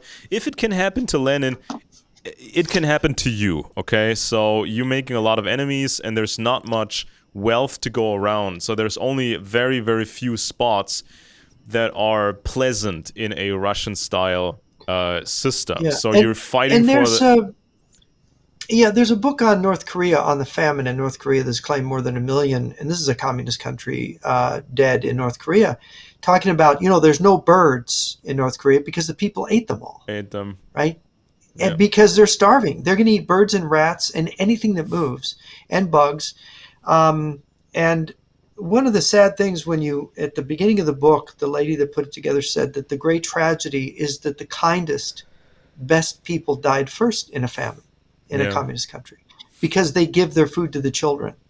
Yeah. They give It's their like a food to other yeah, people. it's like a communist version of eugenics, right? You kill those people that are most threatening to the psychopathic system, right? I mean, it's a form of eugenics. I mean, You to kill me, the people with the greatest empathy, the yeah, people with the exactly. greatest kindness. You kill first. Exactly. Yeah. And after 2, 3 generations, I mean, there's this you are left with the same type of people that have grown up with this mindset, and also, on a genetic level, I mean, you have genetic variability in humans, because if we were all the same, we couldn't really function that well. But if you get rid of certain traits over time, that creates a not so pleasant world. Next in my list here, I have a category, and that's about relocating people. This is something I guess the Putin fans in the West are absolutely not aware of that one. Okay, but this has been documented so many times over and over again. Now, when it comes to the current Russian propaganda about migration in Europe, right? The Russians have tried to milk this topic over and over again, especially in 2015 and 2016, when there was this big migrant crisis, and our former communist German Chancellor Angela Merkel, she just waved her magic wand and said, anybody who says I need asylum can cross the border into Germany, even though these people had landed in Italy and then moved from Italy to Austria and then to Germany, right? So, I mean, the laws basically said that Germany is not responsible for migrants and refugees that land in Italy. I mean, why would we be responsible? Because we're far further up in the north, right? But she waved her magic wand. All these people came here. It was roughly 1 million people in 1 year, which is about 4 to 5 times as many people that usually come per year. And so people need to imagine this, because maybe Americans didn't really see that on their news. What happened over here? So trains and train loads full of people from Libya, from Syria, Afghanistan. The Afghanis came in large numbers. And so oftentimes these people came from countries that were once trained by the KGB and the Stasi, by the way. That's a whole nother chapter. But so all these people came here, and then the Russian propaganda said, this is an example of the great world conspiracy, because it's the Americans that told the German government to do this, to let this happen. Even though Angela Merkel was pro-Russian, Angela Merkel grew up in communism, and the Social Democratic Party that she was And aligned with. even though it was the Russian Air Force carpet bombing Syrian Yeah. towns, driving the refugees out of the country by destroying Right. their homes, So Angela Merkel was in a coalition with the Social Democrats, and they're the biggest Russian fans ever. But the propaganda said, no, this is all American influence. The Americans did this to Germany, and so then in the European Union, which is also very, very left wing, and European Union is full of Russian agents basically. The European Union is using a kind of old Roman style approach to relocating and migration. Whereas if people remember, in the Roman Empire, they didn't really care so much what you looked like or what religion you followed, as long as you accepted the overlords, the rulers, right? And so no group was so large that it could overpower all these other groups. So this made the Roman system easier to maintain if you had like all these different people running around that didn't get along too well with each other. And so the European Union is sort of using the same kind of style. But then comes the Russian propaganda aimed at the right wing here. And they promise a different system. They promise if Germany and Austria and all these other countries, if all these Western European countries, if they become protectorates of Russia, so they accept Russian leadership, the promise is that then within Germany, within Austria, for example, there would be a partial autonomy, and so these countries then could be as conservative as possible. Just white people, no Muslims, no migrants. Everything would be, super duper mega hyper conservative, right? That's the promise. But if Russia ever takes over Western Europe, we will probably see an old school Roman style system because it's cheaper and easier to maintain. The Russians would mix and match populations and bring in Chinese and people from Kyrgyzstan and Slavs and then remove people from Europe and move them to Russia. They would do all kinds of tricks because then you have all these different groups here in Europe and no group is large enough to overpower the other groups. And so the Russians can maintain their control much more easily and much more cheaply, for that matter. Yeah. Well, it's difficult for a country to unite to be against Russia if it's ethnically divided within itself. Yeah, that's very difficult. Yeah, I mean, recently somebody posted an animation on X. So this was a German map divided into West Germany and East Germany, right?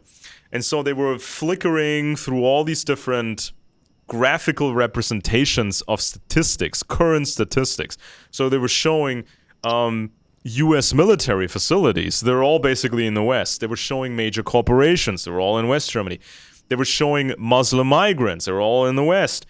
And so there's always this large difference between the East and the West. And so you have very, very many Russian speakers in East Germany today.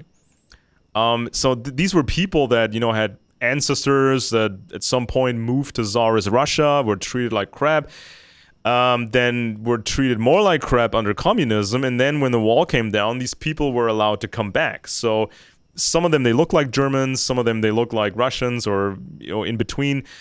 So you get the Russian speakers, then you get all the Muslims here, then you get the communists here, and then you get the ultra right-wingers here. So there's all these different groups that Russia can use, and they can also move populations around, bring in new people, and move people out of Europe and move them to Russia. And this is just out of curiosity, what is the percentage of the population of Germany that's Muslim right now? I have to remember. I think it's about 10% now. It's 20. Is it that much? It's 20. I think it's over 20% people with a migrant background, but it's diverse migrant background. It's all kinds of people, and I think the Muslim quote is like 10% now, maybe 12, something like that. It's 20% not of as your high as in country Russia is though. Yeah, 20% of your country is over 60. Yeah. That means that most of your young people are migrants? Most of the people under 25 are migrants? Sort of, kind of, yeah. I mean... or the children of migrants?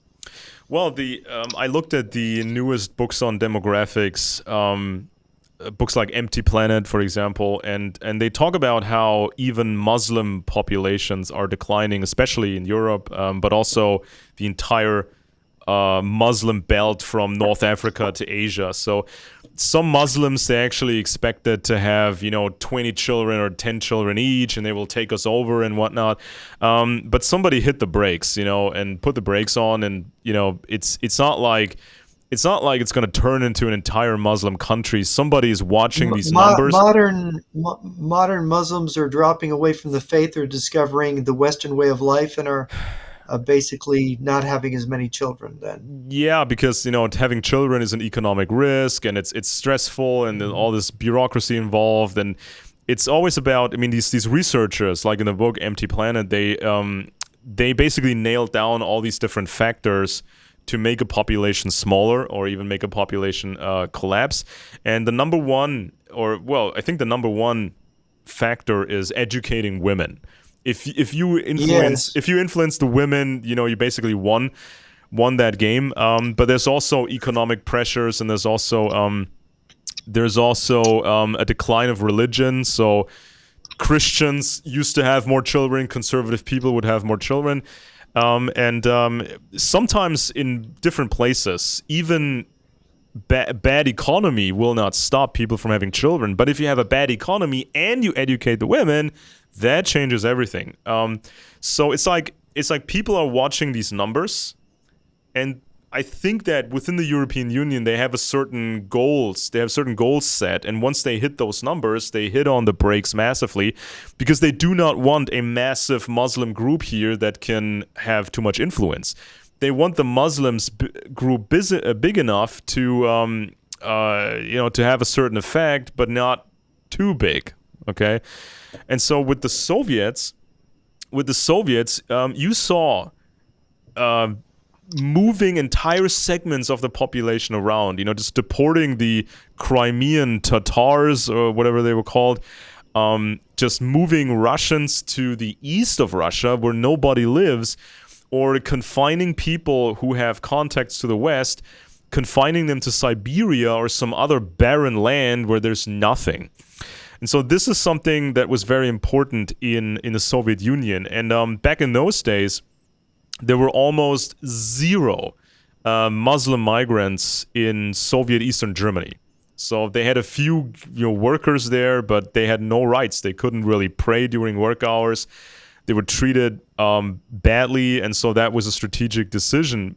But if somebody in the Politburo had decided otherwise, we would have seen a great influx of Muslims into East Germany, because the Stasi, the communist Stasi, trained all of these Africans and all of these Muslim countries to build up their regimes and to create the secret police and to train the militaries. Now, some of these African warlords and some of these Muslim dictators, they actually flew their people to East Berlin for these training sessions. All right, so moving populations around was very important to the Russians, and also restricting people's movements. You couldn't just move somewhere else. You couldn't, as an East German citizen, you couldn't just visit Poland. You needed, you needed a document from the government allowing you to visit neighboring Poland, and you had to provide a specific reason for it. Okay. Now, there's an anecdote. Former Chancellor Angela Merkel was caught. I kid you not. This is in one of the best books about her life. She was once caught faking an invitation from Poland. She went to Poland, then returned back on train, and she was checked at the border, and they found leaflets in her luggage from the Polish Solidarity movement. Now, nothing happened to her because her daddy was, really connected to the Stasi and the KGB, and nobody can make sense of it, or maybe pretends nobody can make sense of it. Why she was doing this trip? Maybe this was a training mission. Maybe she was, training how to do this kind of stuff. We don't know, but this is just one of these anecdotes. You couldn't just visit Poland. You needed an official reason to do so. And there were internal passports. Yeah. Right? Yeah. You couldn't even travel within a communist country without showing your internal passports, your papers. And it's true in Nazi Germany during the war. Show me your papers. You had to account for yourself. Of course, again, a police state, of course. Yeah. Now, Americans can expect this type of activity under Russian control. So imagine if some Americans, engineers, are being moved from America to Russia, and they have no choice, right? And then the Russians, they bring in their people to America, and they, of course, are running things. If you're a Slavic Russian in America, you are at the upper end, the upper tier of society. Okay, if you're a white devil, meaning just a white Westerner, you rank significantly lower. Okay, Because they think, the whites are the devils. They think so ever since Alexander Nevsky fought the Teutonic Knights. And so they would bring in Chinese people to America. They would bring in people from Muslim nations, which the Russians control.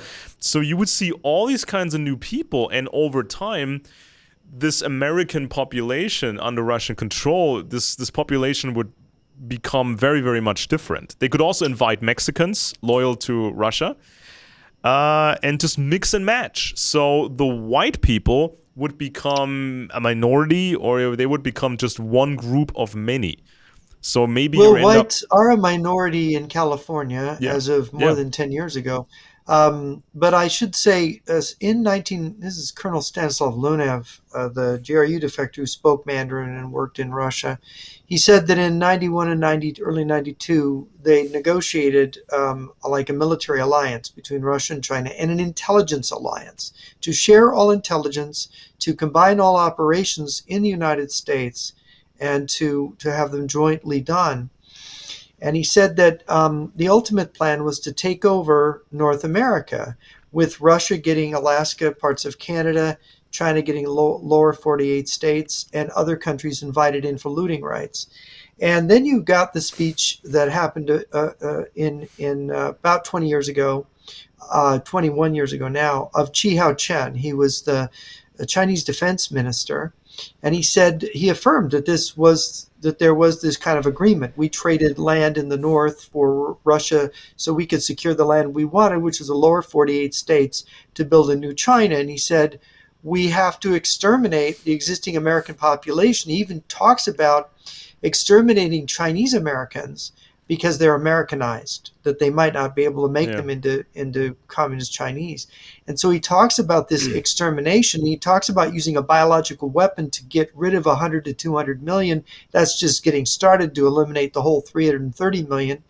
But he talks about this genocidal war and this genocidal intention. And he even says, well, this is tragic. Americans have always helped China, but it's them or us. We need the land. They have it. We can't take anybody else's land without fighting America, so it might as well be American land. And so this is the latest is that China gets the lower 48 and they get to eliminate the people here, which is terrifying, right? yeah. And then they When you would see falsify, especially history and just make people forget the Americans ever existed, for the most part. they really do Um, want to eliminate that, because here's a successful capitalist country that have completely different principles than their principles. And to make people forget that this great country, America, existed, that these principles actually worked for having a people in a country, they don't want anyone to know that. yeah. That leads me to my next aspect here, which is changing the culture gradually. Okay, so some communists believed after World War II that now was the time in East Germany. Now was the time to completely eradicate German culture, just completely annihilate it, and so force people to learn Russian. Everybody needs to have different names, or you just change German names, sort of morph them into Russian names, and just eliminate German history altogether. But the decision from above was different. They decided to incorporate some nationalistic elements and just change the culture over time. Okay, so for example, the communists in Germany, they glorified Bismarck, for example, because Bismarck, for strategic reasons, wanted to play nice with the Russians just to keep them away, and just to see if he could have a deal with the Russians again. But so the communists would just fabricate this into a parallel or different version of history where, it's supposed to be German to be pro-Russia, right, or pro-Soviet, and they claimed that East Germany was the true Germany. It was the only legit Germany, and one day we're gonna take all of Germany. And so they kept these old style military uniforms, and they kept some of the marches, and they kept the language. And when communism was over on paper, some of these communists complained we should have eradicated German culture altogether, and maybe if we had done that, we would still have communism in East Germany. But there was the strategy of just changing culture gradually and merging things, and so you can expect that sort of stuff in other territories as well in the future. Now, it has been tried before to obliterate an entire culture. Now, the Japanese once tried it with the Koreans, for example, just destroying cultural sites, forcing people to have new names and all of that. But it's just cumbersome. It's easier to merge American culture with the elements of the Russian system. So in this hypothetical future, the Russian-controlled America would claim to be the one true America. And George Washington would be compared to Vladimir Putin, how similar they supposedly are. And any historic example of American-Russian cooperation would be emphasized. Even going back to the Tsarist era, this is what the Russians always do. They go through the history books and they find these instances of, cooperation, whatever, and then they just amplify that and make it look like this was always meant to be. This is the only true way. They could introduce new school books very quickly, and they would tell these young kids a heavily distorted version of history. So you can expect all this guilt about American expansion, the Native Americans and slavery and all that. So they would maybe amplify that gradually, or they find some other way to spin it, for the Russian purposes. And of course, the degree of indoctrination will constantly be checked by the government. So they do these overt and covert loyalty tests to see if that stuff that they teach will actually stick. Okay, so if you joke about this to your friends, in school and say, yeah, well, I don't really believe that stuff, some of your at least one of your friends will report you to the authorities or to the teachers, because if you snitch on somebody, the system will like you. And so if you doubt the system, if you doubt the indoctrination and the distorted version of history, you will be found and your career will be restricted. So they don't always arrest you. They can just ruin your career.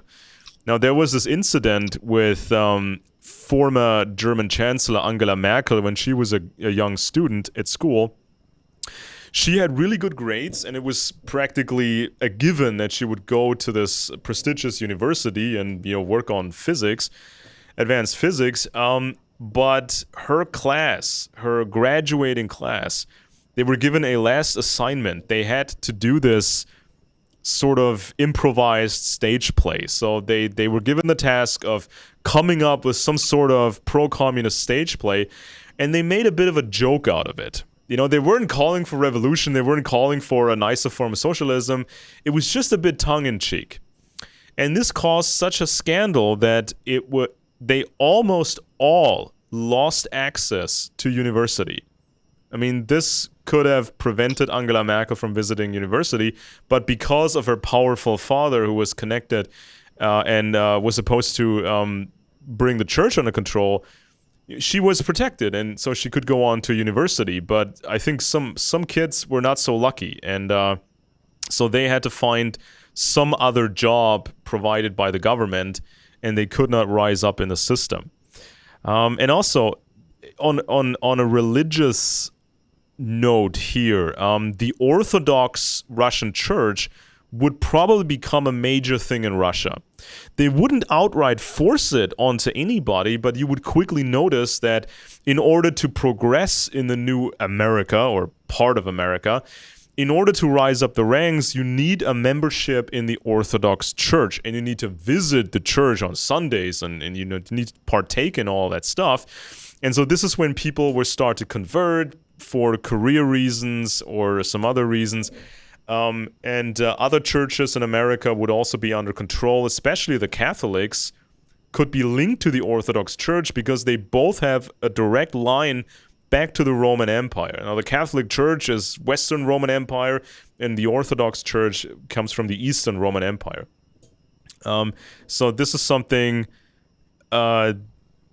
This is something you need to expect, and also in schools, turning American children against their parents, because the parents still remember. The parents still remember and the grandparents. They still remember the old America, the real America. So, yeah, you would turn these children against their parents, and the children are expected to snitch on their parents. Now, this was a common occurrence in communism, especially in Eastern Germany. There was this thing when, even in kindergarten, the person in charge would ask the children, hey, tell me about this evening show for children. We call it the Sandman, okay? This is sort of this animated, very old show. It's some sort of a silly little story. And at the end of the story, the little Sandman throws sand in front, towards the camera lens, meaning throwing sand into the eyes of the children so they would get tired and go to sleep. So they would ask these children, tell me about, the Sandman you saw on television. Now, this was a trick question because there were two Sandmen.